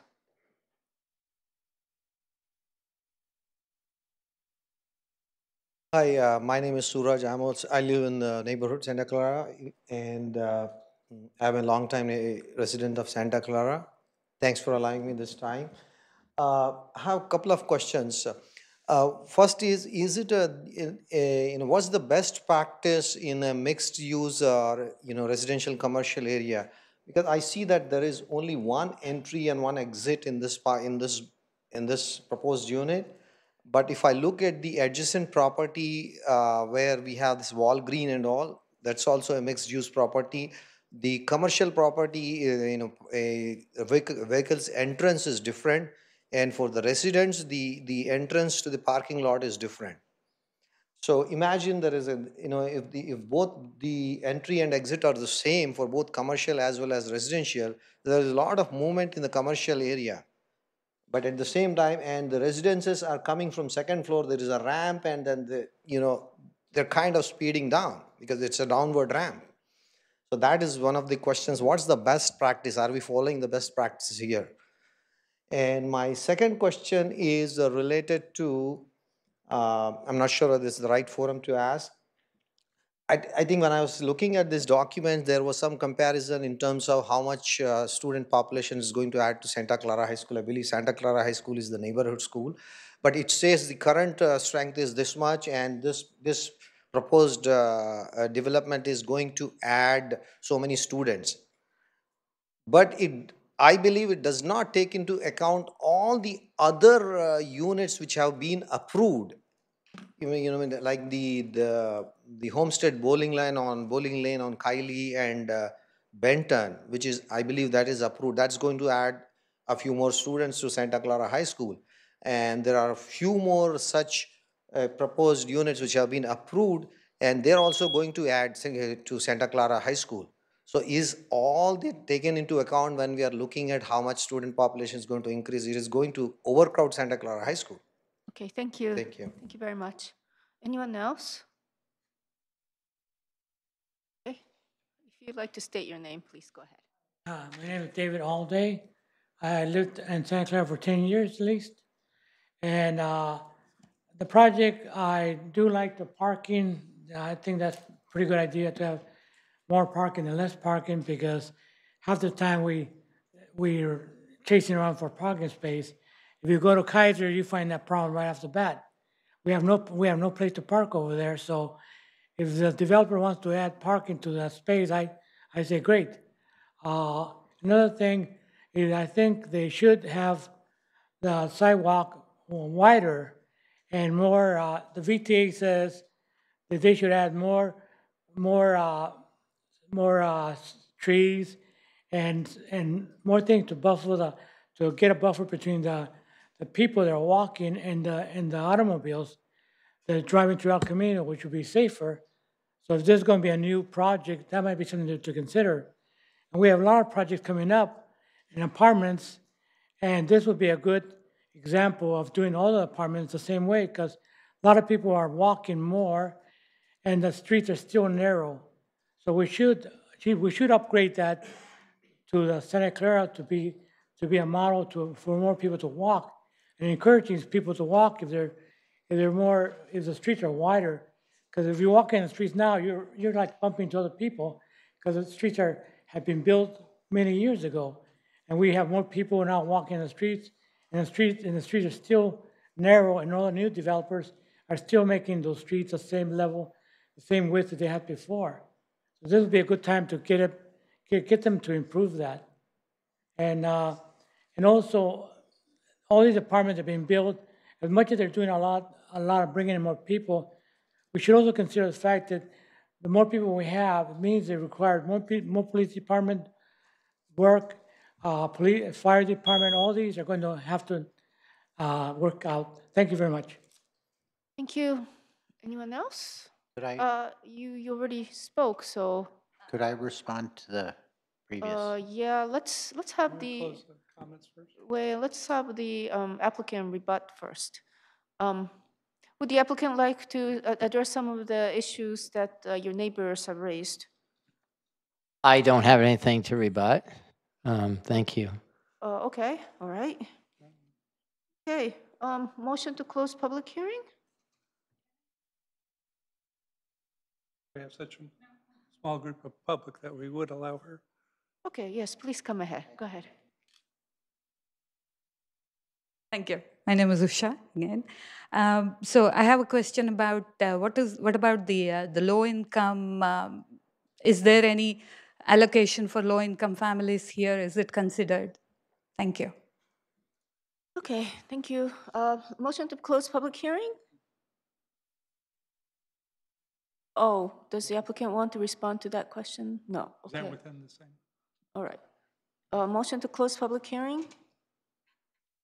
Second. Oh, this is somebody? No, I move we close public hearing. Second.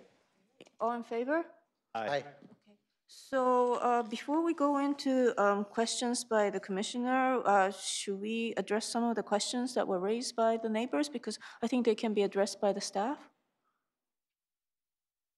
Okay, so I have a question. People ask questions about the low-income housing, impact on the school, police, and fire services, setback on El Camino, and the traffic flow, the circulation, and parking facilities for children who are going to be living in this this development.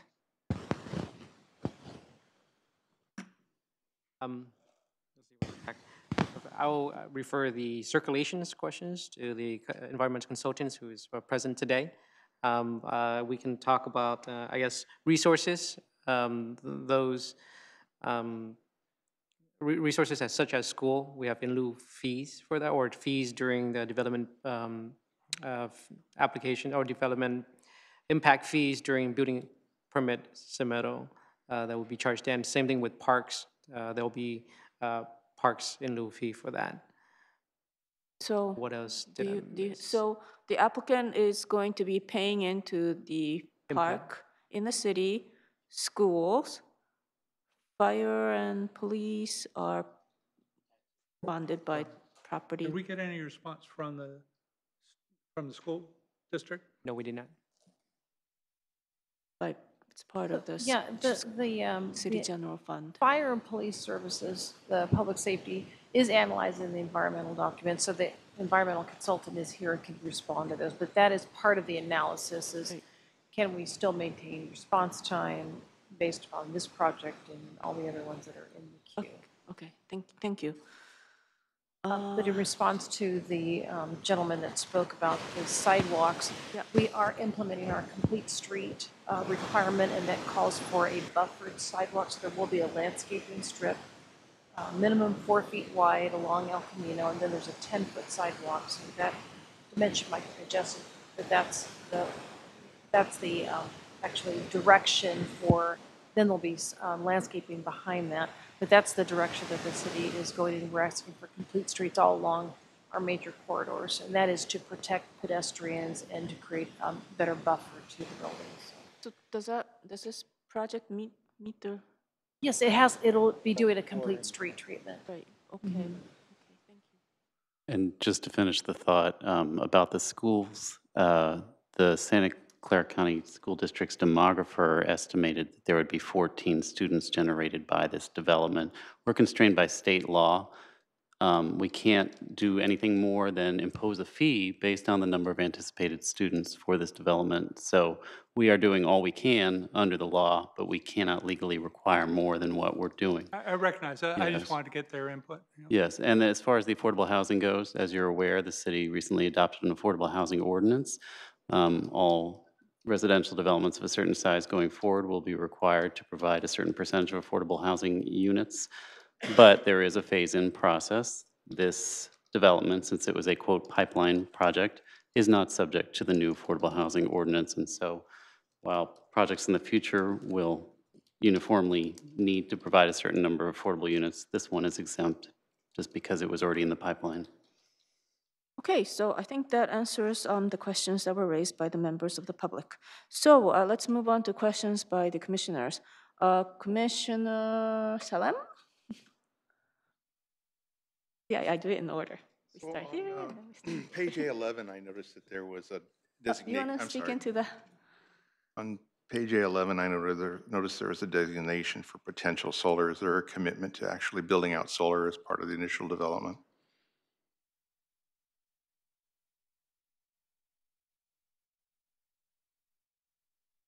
Okay.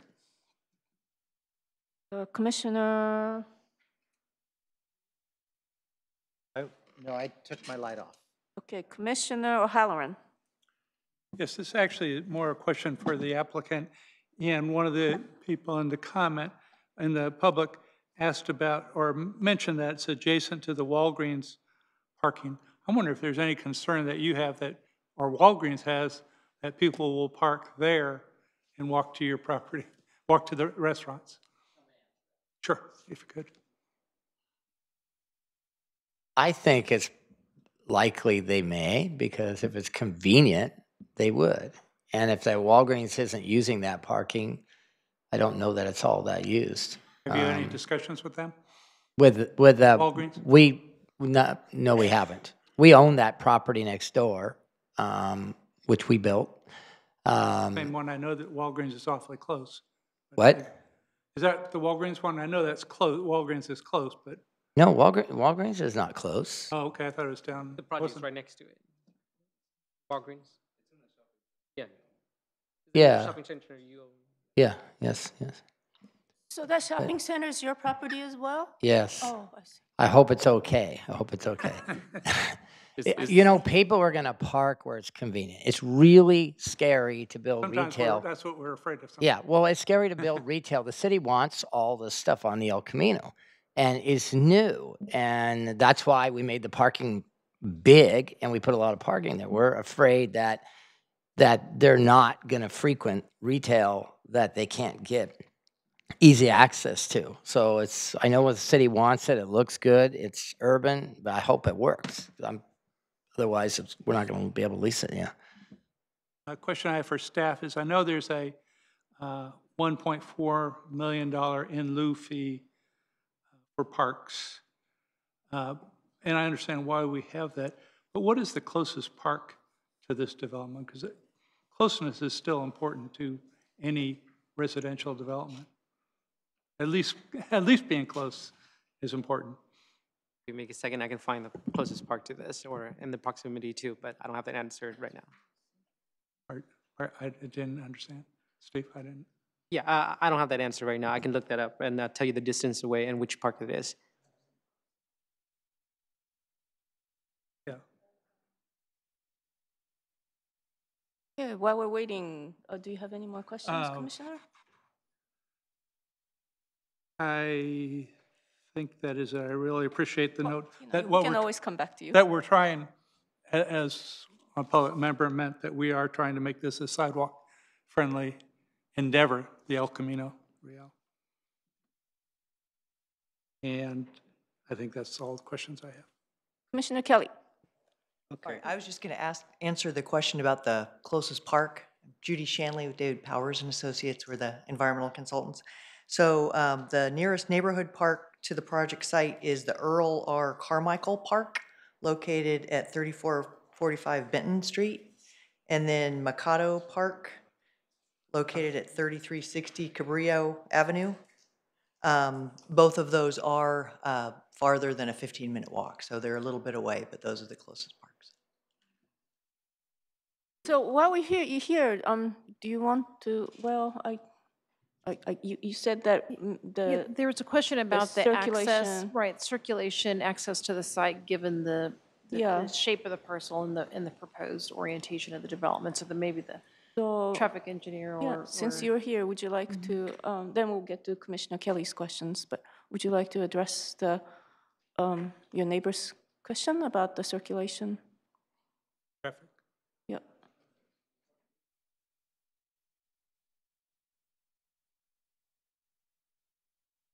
Gary Black with Hexagon Transportation Consultants. We did a traffic study for the project. Is the question about why the project has one driveway when other sites have two, or was that the gist of the question? Well, I think there's one exit and one place to go in and out, and how is that going to impact the general traffic on El Camino, and how is that? I think one of the neighbors raised questions about the car coming down the ramp, and if there's going to be some acceleration, is that going to be a concern? Okay, with regard to the one driveway going in and out, that's actually a typical design, and we actually prefer a design like that because that minimizes the curb cuts on El Camino, which makes it more conducive for pedestrians to not have to cross so many driveways.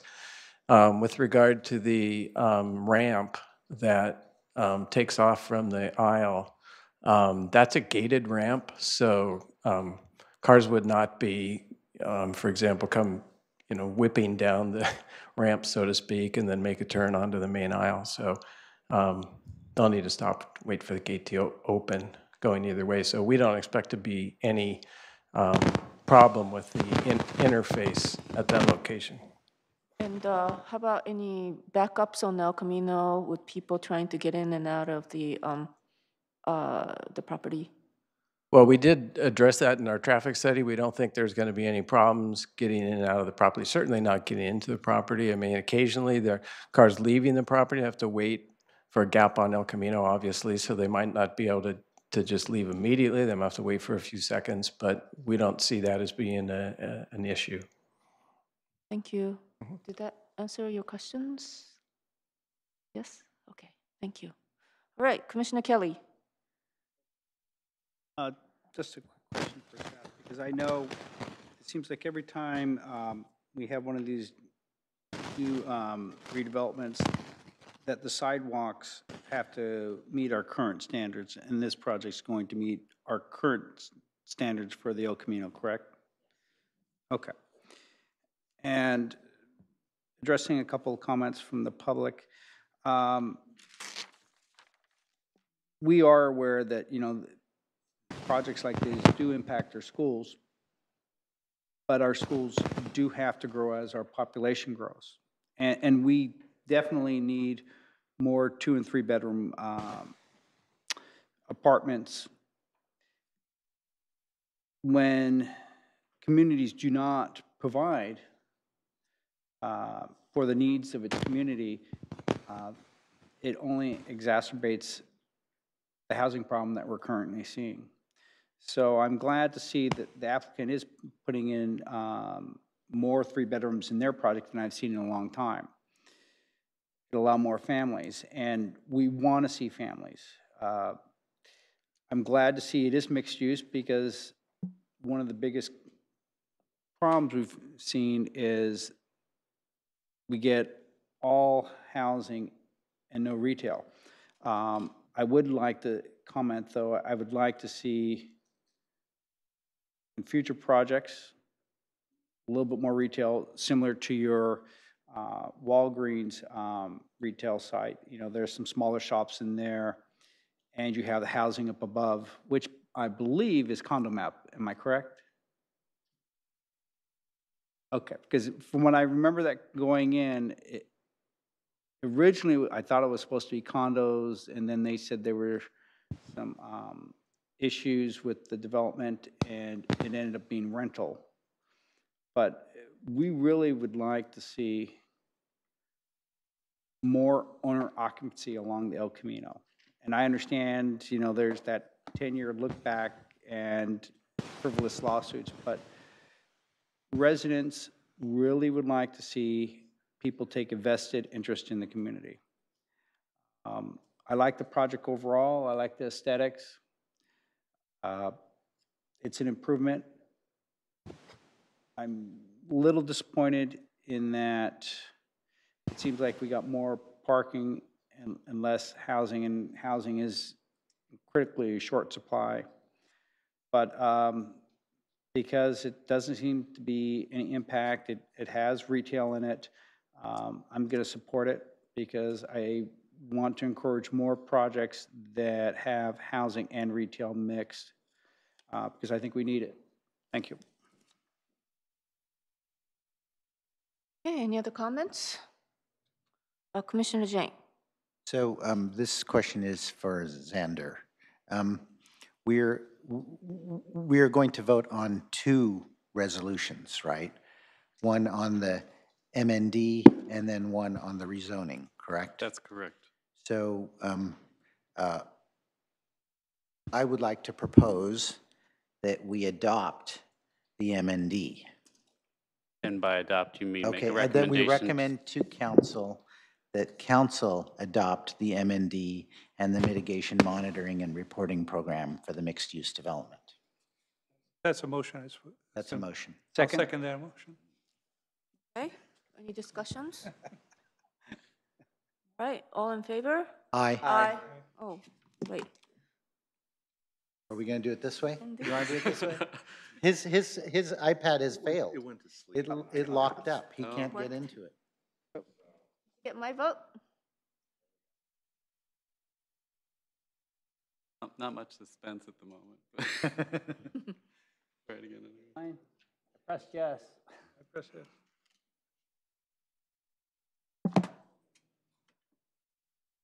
Okay, Got it. okay, great.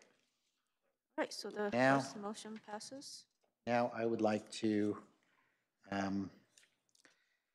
suggest some conditions in the recommendation to City Council that they approve a rezoning from community commercial to planned development. So I am proposing the following conditions or recommendations to council. They're just recommended that council consider this as they approve. The first is I would recommend to council that they require a FAR of 0.15 for commercial. Second, I would like for council to consider that the applicant provide this community area for free to nonprofit organizations for, say, 5 days a year. Third, I would like for council to consider requiring 6% installed electric vehicle chargers with an additional 9% pre-wired. That means conduits. For a And- total of 15%. For a total of 15%. And finally, I would like for, I don't know if council has to get involved with this, but for council to require that the applicant put in large shade trees along El Camino Real.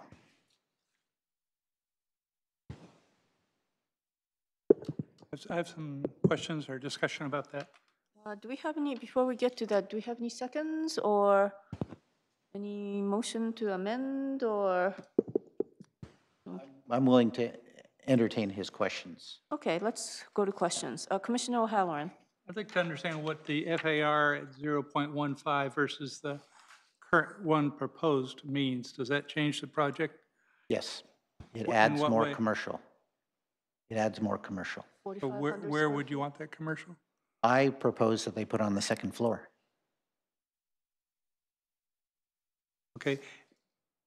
I'm going to have objections to that. And also, I think the free nonprofit, I think that's something that should be up to the landlord of the property, and it sounds like it will be, but I don't know that it needs to be a condition. I think the other things are. In condition, I'm not What I'm sure saying is is that the right way these are of saying just it. recommended to council. If you look at the last project that we had proposed, which was the Summer Hill? the Sobrato property, where we had 5 recommendations and council adopted 3 of them. So we can recommend these and council can adopt whatever they want. Okay, so we have a motion on the floor and a motion to amend. So we're going to vote on Commissioner O'Halloran's motion to amend Well, I don't know if I made a motion to I'm not- amend particularly. or questions? It's not a friendly amendment, Okay. so we have to vote So on I mine. can do unfriendly, right? I can be unfriendly. Chair, Commissioner Jane made a motion. I didn't hear a second. Was That's there a true. second? So we don't have a motion on the We floor. don't have a motion. Okay. Okay, so, all right, let's do this in correct steps. Is there a second for Commissioner Jane's motion? Nobody? Okay. So there's no motion Motion then. dies. Okay, all right. Would anyone like to make another motion? I would like, hopefully this is friendly. So this would be a brand-new motion. Well, my issue with Commissioner Jane's large tree was the concern that, large trees, even with the city maintaining them, sometimes influence the flow of walkers or people, hopefully at some point, if we ever get a bike lane along the El Camino is my concern. I would recommend that we still have tall trees, but leave it to the arborist to recommend to the applicant the best trees for the site. So what I'm recommending, I'm not recommending a particular tree. I'm recommending a shade tree rather than a palm tree. Okay. And a large one such that it provides enough canopy over El Camino to give you an aesthetic of a tree-lined street. Because El Camino is 3 lanes in each direction, so you need a large tree to give you that aesthetic.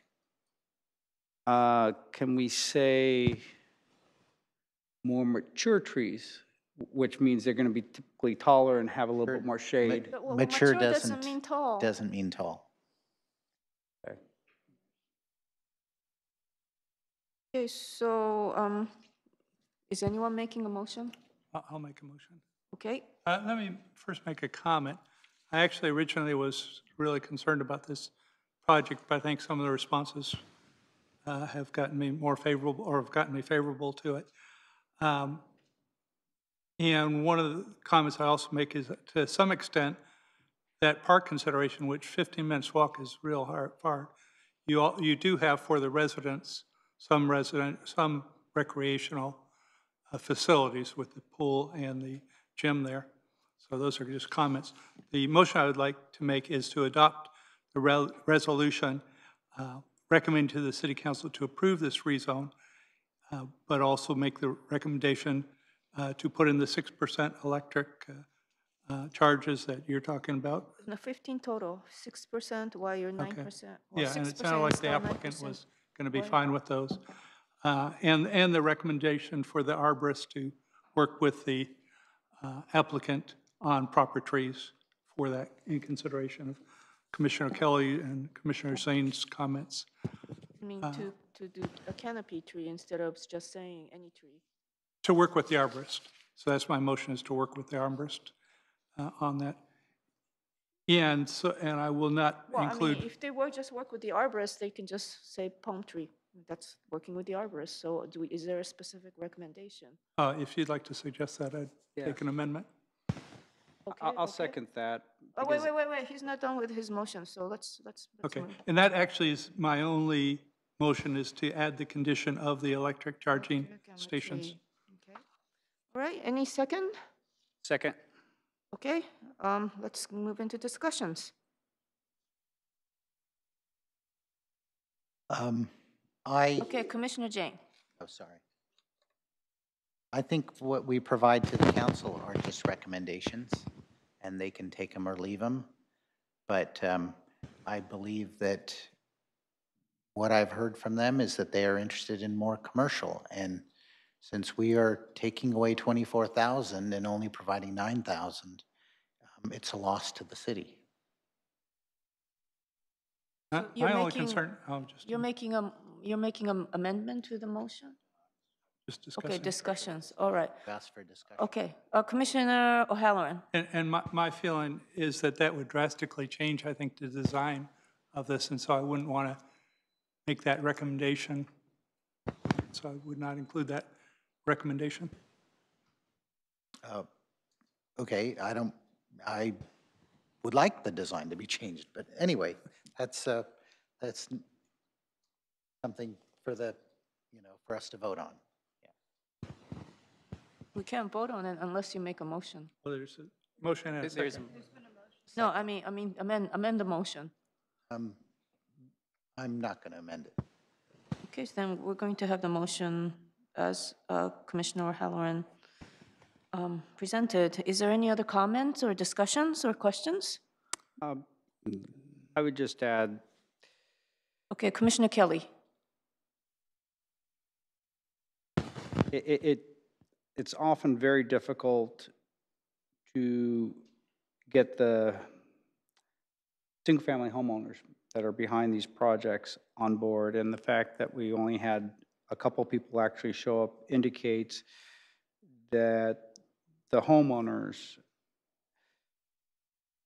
are not really objecting to this project. I'd, like Commissioner Jane, would like to see more retail, and if you bring future projects in front of us, please keep in mind that we want to see a good balance, but because the height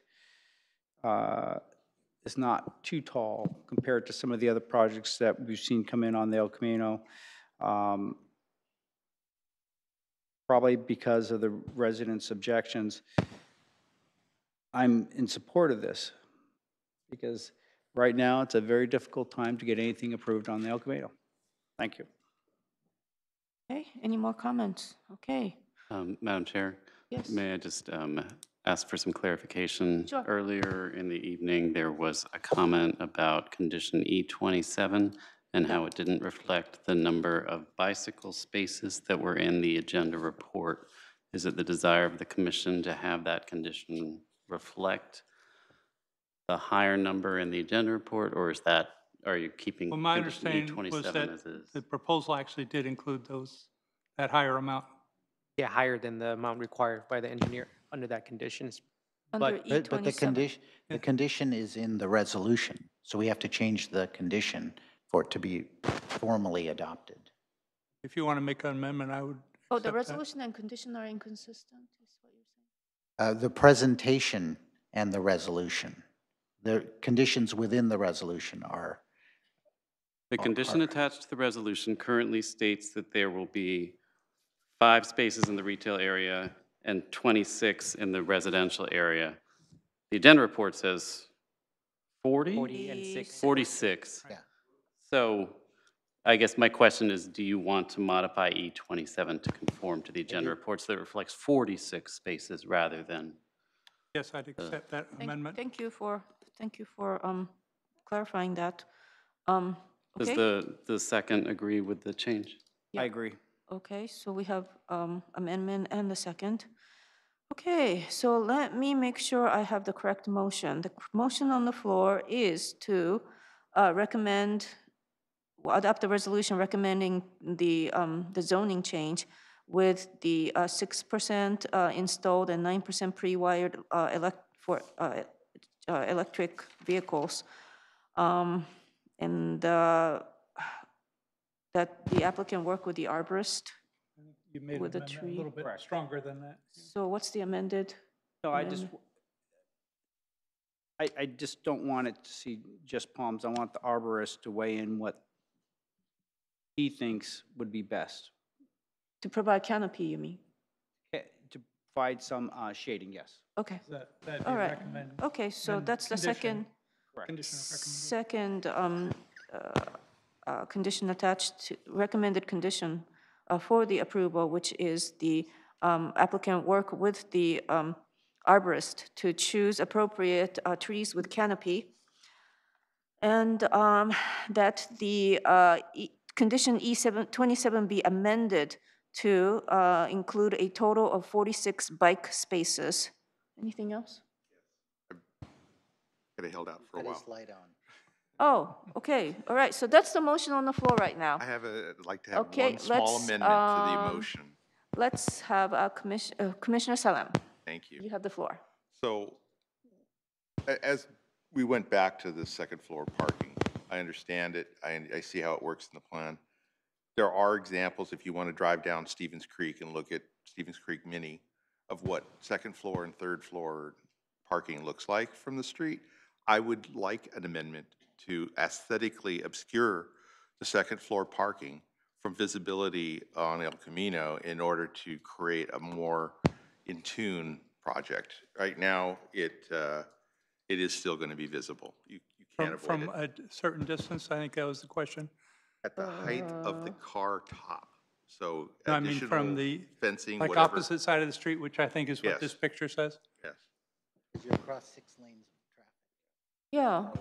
Yeah, Yeah, because If you look at the there's example there's of a the big exist- setback on the mini lot. Yeah, if you From look the at- street to that parking structure you're talking about. Right, there's a huge setback, and you still see it. I mean, we're talking about angles of vision. I understand the It could be visual a tall acuity. truck. Yeah, it's going to be visible unless there is some reasonable aesthetic obscurement. And all that needs to be is a little bit of extra fencing, a little, frosted glass. I don't care. There are ways to do this without breaking the form of the structure. So that's all. I would just like to make sure the second floor parking is not directly visible from the street. And I would accept that amendment as a recommendation for the council to look at that and make the applicant can look at ways that might be possible. Okay, all right, so we have 4 conditions attached. Anyone else? Commissioner, is that Commissioner Kelly? Yes, Commissioner Kelly. I had the same thought about larger vehicles, SUVs. So my suggestion would probably be just that row, I guess the first row that's closest to the, right there, be compact. And that's just going to get you mostly smaller cars, which would, in theory, not be as noticeable. And then just the rest of the parking area for regular sized vehicles, because a lot of the parking garages I go into these days, they will have compact and they will have standard size parking spaces where you can put in a SUV or a full-size car. So my suggestion is, rather than doing screening, unless the applicant would prefer screening, just put compact. I would prefer not to modify the amendment. I think that can get into, the applicant can discuss that condition and different ways to approach it with the council. Okay, that's fine. Okay, all right. Anything else? All right, okay, so I want to make sure, is the motion clear? We don't need to restate. Okay, all right. So no more discussion. So all in favor? Oh, let's do that. Yes. Okay. Okay. There we go. We're ready to vote.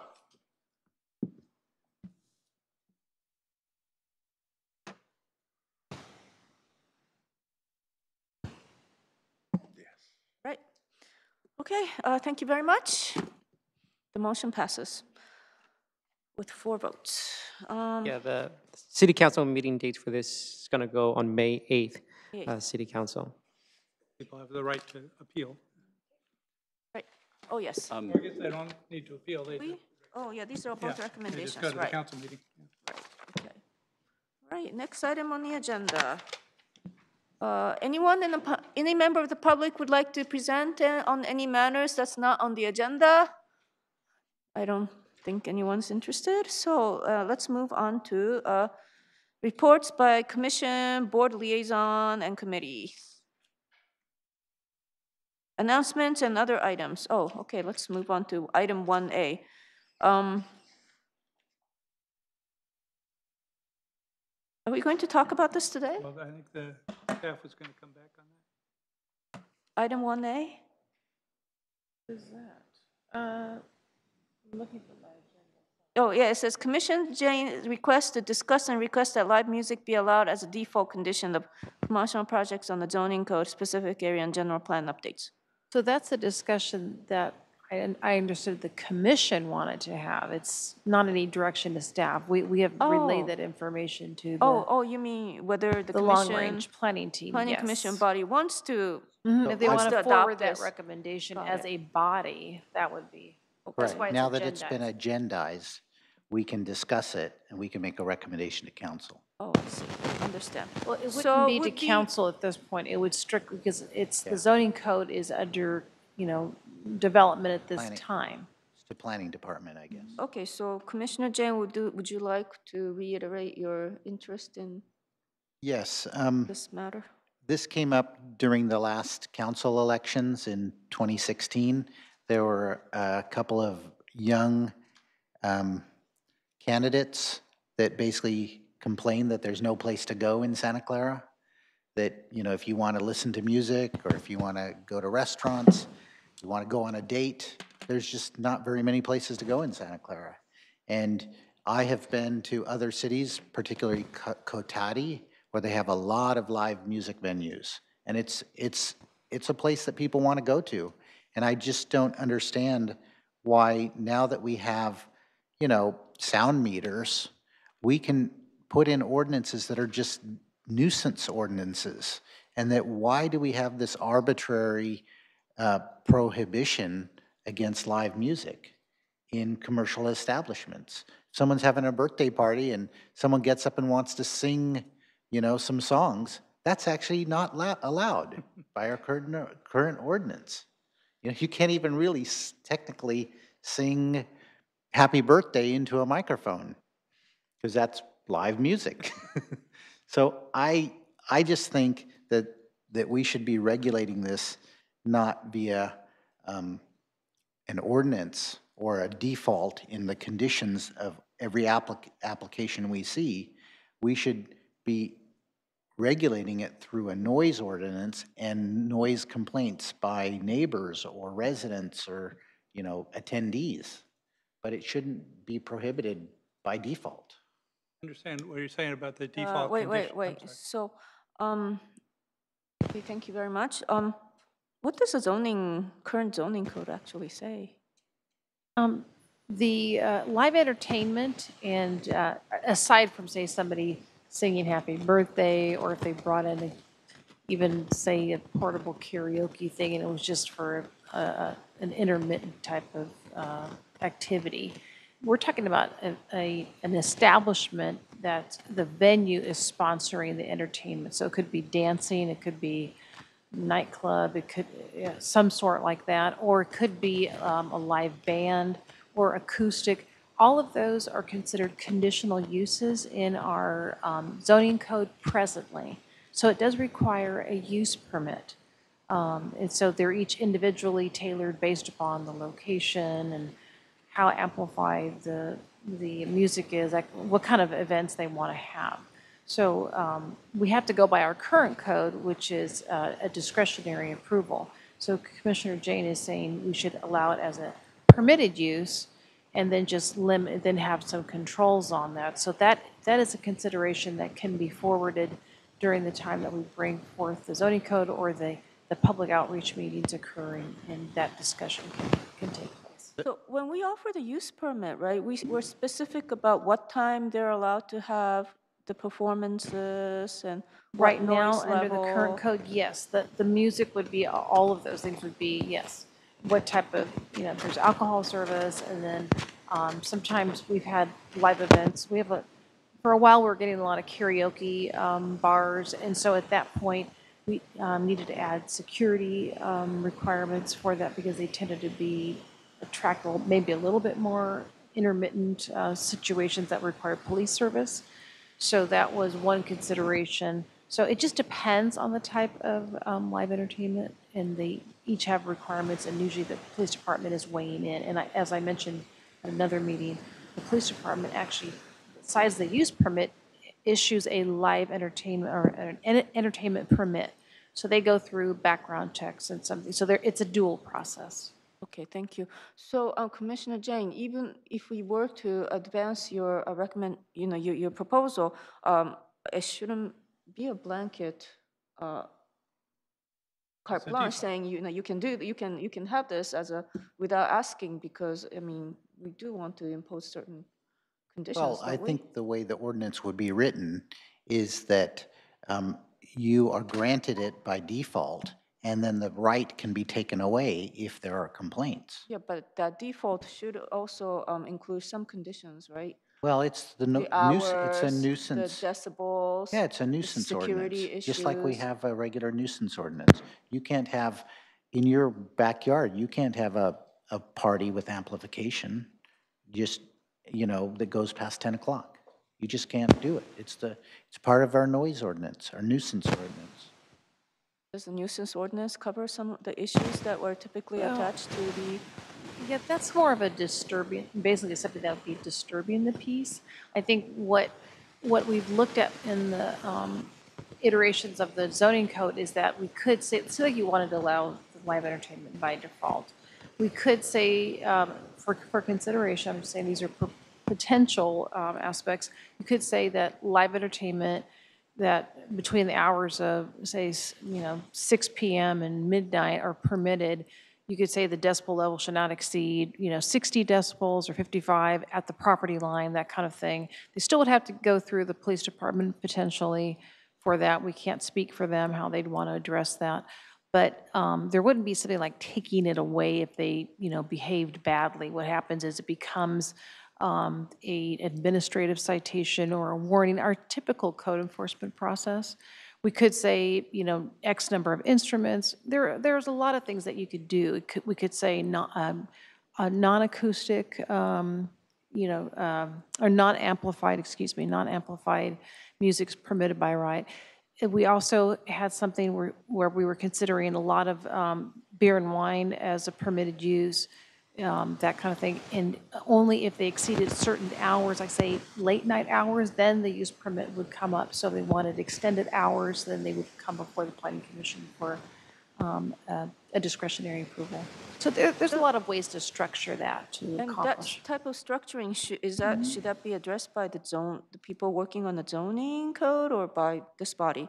Well, we are going to include elements of that in the permit, but I don't know that I haven't looked at it lately. I don't know if the live entertainment is default. That discussion was communicated, but if that's the recommendation of the committee as a whole, once you see what we have, or you could suggest things now, when you see the actual zoning code come before you, then you could critique it and add recommendations for the council to consider. Okay, thanks for clarifying some of the issues attached to this recommendation. Okay, so does Commissioner Jane have any comments? Yes. What I'm recommending is that we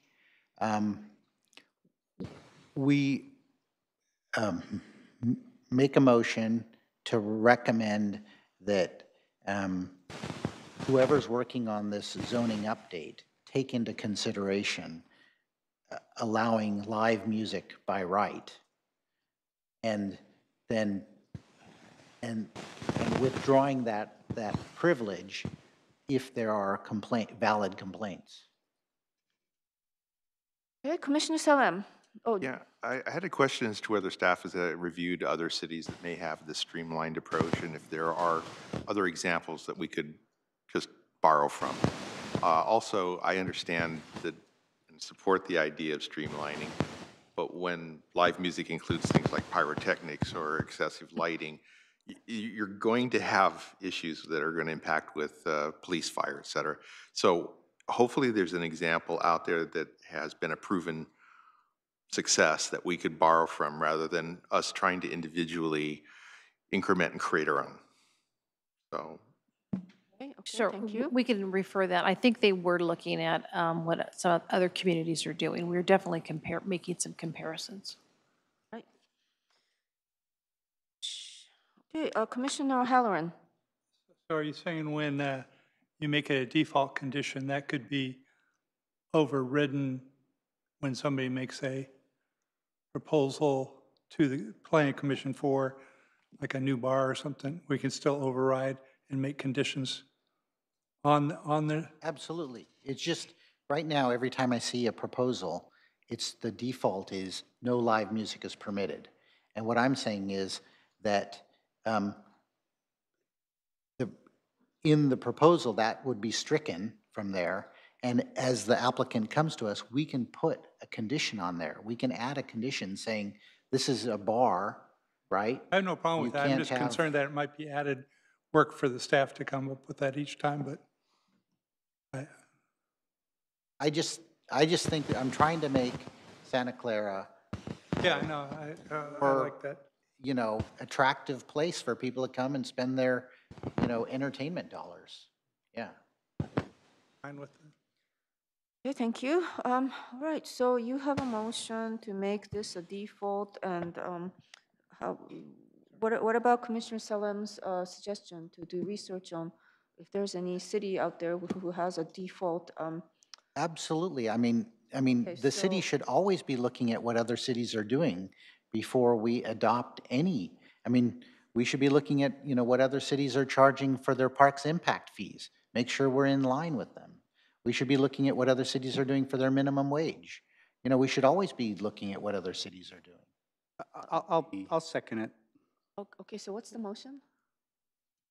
The motion is to direct staff, when we are doing a zoning update, to consider allowing live entertainment by right under certain time and decibel limitations, and with the option of revoking that right if there are sufficient valid complaints. And we have a second? Okay. And just for clarification, the outside consultant who is doing the first draft of our new zoning ordinance has prepared many zoning ordinances for many cities in the past, so has the depth of experience to know what other cities have done. So we will, of course, discuss this issue with him. So this motion makes sense. Yes. Okay, thank you. Okay, I'm All just right, wondering though. Okay, Commissioner O'Halloran. I'm just wondering, are you saying that in this whole, that this is going to come up as part of the zoning code discussion? Or do you want? Yes. Okay, so within that. But it directs staff time to look into it as part of that zoning update. And that's what we're doing this year, so that's actually very helpful to have that kind of direction. Okay, any more discussions? All right, all in favor? Aye. Oh, we have to vote. Yes. Right, we're ready. Gotta make us take a vote.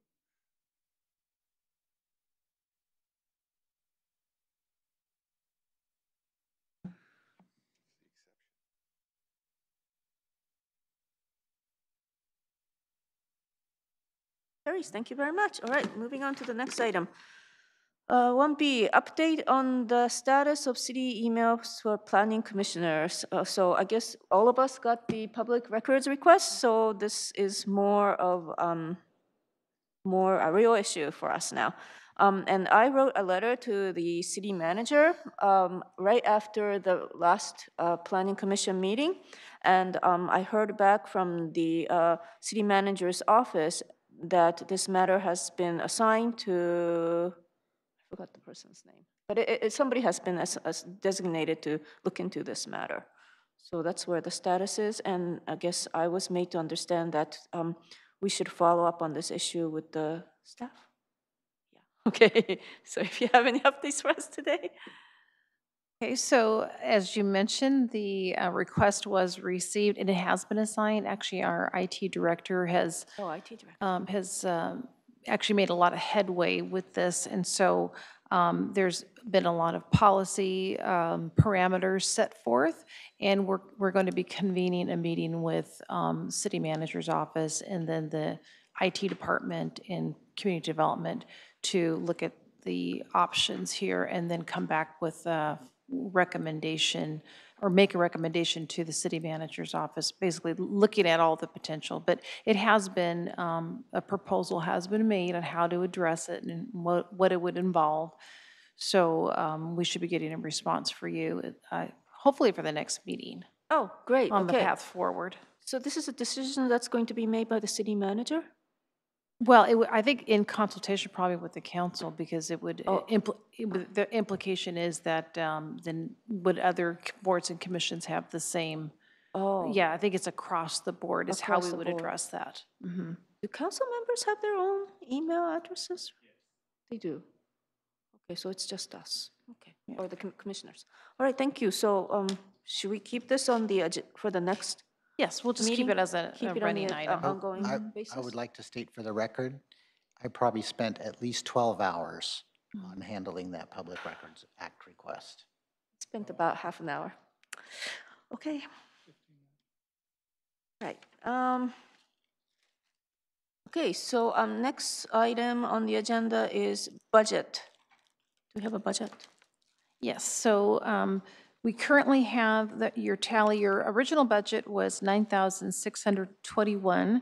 There's been an expenses paid out as 3,334, so your current balance to June 30th is $6,286. Okay, That so, goes away in June 30th, right? June 30th, but you'll get a new budget with the 9,600. okay, so since we have the number, let's discuss this. So how much of this is allocated to send two commissioners to New Orleans? I believe you allocated $2,500 per person. So 5,000 is gone, so we have like 1,200, about $1,300. Okay, so can we, But I think only one commissioner is actually going to New Orleans. oh, really? You don't think the new person? We didn't hear back that anyone else Well, was interested in nobody's been attending. chosen yet, so. Right, and I think it'll be too late because the registration, I think so. Okay, so we're gonna have about, I can't do the The math. conference is on April 21st. $3,800? Do we want to think about what we want to do with that $3,800? Can we donate it to nonprofit? No. We're not, so. Can we get working iPads? Is there any interest in anyone to go to training? Pay for that damn time. So how come Cultural Commission is allowed to, oh no, yeah, Cultural Commission is allowed to give money to certain nonprofits, but we can't? I think part of that's their mission. They're supposed to be raising money for different associated groups with that put on events at the city. Oh, I see. Okay, all right, so I guess there's not much we can do about it. Can I ask something? I'm just curious. Are there specific trainings that you all have expressed interest in? Yeah, I mean, one we can person's look at going to Urban Land APA. Institute or APA or something that would be relevant for you if we know what you're One interested person's in. going to APA. We have gone to APAs. So we have like around $6,300, out of which $2,500 is going to be spent on sending one person to APA. So, but we still have, you know, Can we- like good chunk of money. I would, go ahead, Steve. I was going to say, I believe the next big conference, I think, is in The Cal APA. Cal APA. Yeah, but that's Could- not could until we- the fall. That's September. Going to fall in this That's Yeah. budget? September. yeah. Okay. So we don't have the ability to pay in advance. But what we can spend this money on is inviting speakers Yeah. to educate us, like Jeff Tumlin. Yes, we've done We that. could have, we've done that in the past. We had someone from Transform come. and We paid their honorarium. Stipend. Yeah, So an honorarium. I would love for us to consider inviting some speakers to educate us and the public on urban planning, traffic, these kinds of issues. Okay, so should we agendize that? Anyone want to make a motion to put that on next meeting's agenda so that? I think somebody could just come forward when they have a suggestion. Well, we're in April, so, you know, we have 2 months to get this done. Yeah, I would like to agendize a consideration of allocating some amount of money, maybe $1,000, for inviting speakers. And if anyone wants to propose whoever you want to invite, we can talk about it at the next meeting. Any second? I'll second that. Okay, all in favor? Aye. Okay, so we'll have that on the next We have to vote. meeting agenda. Okay, board or committee assignments, architectural committee, I do have an update. What was the address? The Pomeroy, 1075 Yeah, Pomeroy. 1075 Pomeroy. The architectural review, the applicant made some modifications based on the neighbor's input, and the committee made a recommendation for the city council to approve the updated plan presented by the applicant. I have no other updates. And, actually I do. Commissioner, was Commissioner Chahal contacted about starting the next week's meeting early? 5 o'clock? I wasn't either. That's the architectural committee meeting. Yeah, we're gonna start it, So, Commissioner Chahal's gonna be there, right? well, I thought it was, no, it's Commissioner Jane, Oh, I'm and sorry, our Commissioner alternate Jane. is No, I'm confused, I'm confused. is Salem. So you're gonna be there at 5 o'clock? I didn't get that notice that it was starting early, but I need to check my calendar. Yes, I sent Next- that out next to Wednesday. all the AC members. Yeah, I'm sorry, I was confused. So I don't know otherwise, why I yeah, thought it was- we would ask Commissioner it's- Salem yeah, are to you available? attend. Yeah, let's take care of it now. It's a big agenda. Yeah. I could be there. Okay, great. So we're gonna Okay. do it, start at 5 o'clock. Thank you. All right, Commissioner travel, training, reports, et cetera. Anything to report? We still are slated to send one person to APA. Okay, Director of Community Development. Okay, thank you. Since your last meeting, there was one city council meeting on April 3rd, and there were 3 items pertaining to business that you've either addressed or will see. And one is the development agreement, the second extension to the development agreement for 2200 Lawson Lane. You did support that extension, subject to some conditions, as Commissioner Jane mentioned. So they did add, as you mentioned, 3 of those recommendations. So that was an extension for a 2-year period. Also, the exclusive negotiating agreement, ENA, for the Bayrek site for for the mixed income property at the affordable housing at 90 North Winchester. Technical address is 1834 Worthington Circle, but that was extended because the start date is running up, is expiring, and so for them to get their entitlements this year and then break ground next year, they needed an extension of the agreement between the city and the core companies. Yes.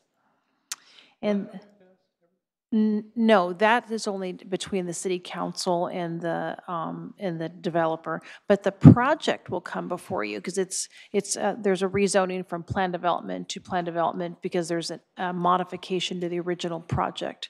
So there'll be 160 mixed income units, and then it was already approved for 165 of senior affordable housing, and then there's, I think, 36 or 38 townhouses that'll help pay for the development. So that's what's the proposal. And then the 1.5 acres of agricultural open space.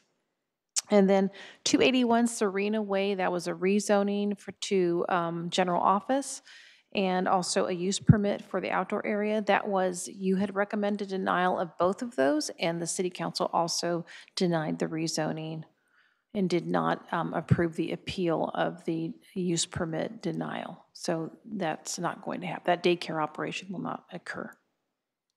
They did say if you wanted to reduce it, they may entertain a smaller daycare facility, but probably unlikely that'll come back. So those are the only items since your last meeting.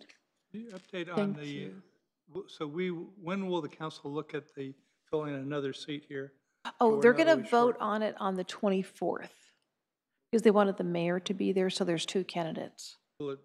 Has it been narrowed to 2 Yes, candidates? it's been narrowed to 2, and out of those 2, then they'll take a vote when they have because they only had 6 members attending. So last night, was it last night? So so the next meeting they'll have the full council. Thank you very much. All right, any motion to adjourn? So move. Oh, did you want to? I have one question Oh, that I wanted okay. to get in as an official Commissioner question. Salem. Is there anybody I can ask about what's going on San Tomas Expressway, like near Benton and Homestead? When are they going to finish that? Yeah, I want to know too. I really, But I don't know. I watched this is the the body near to address it. collision as people were trying to navigate that intersection. Yeah, there was a collision today, actually. Oh, no. That's even worse. I don't know if it was It's at the been intersection or weeks not. that it's been in the half-finished or, It's the county that's doing the work, so it's Yeah. not us. Oh, that's the count. oh yeah, it's been ongoing for months. I don't know if the crash is related to that. Yeah, the county has jurisdiction over that, so we can find out. And Yeah, I'd just be, Yeah. if I knew who to ask, I would ask directly, Oh. but. I want to know too, yeah.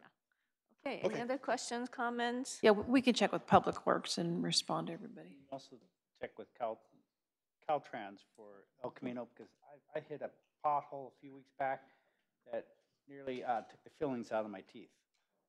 We can do nothing about Caltrans. Yeah. Yeah. I'll throw in a motion to comment. adjourn? That was really nice work you guys did on 2200 Lawson, adding the EV and the TDM and the LEED Gold. Those things wouldn't have gotten added to the development agreement if you hadn't pushed for it. So the council actually took your recommendation and we got those 3 additional conditions, so bravo. We didn't get the low-income housing, but we got something out of it. Thank you. All right, motion to adjourn? Second. No, I'll move to adjourn. You can second. Okay, all in favor? Aye. Thank you. Thank you. Have a second and then a first.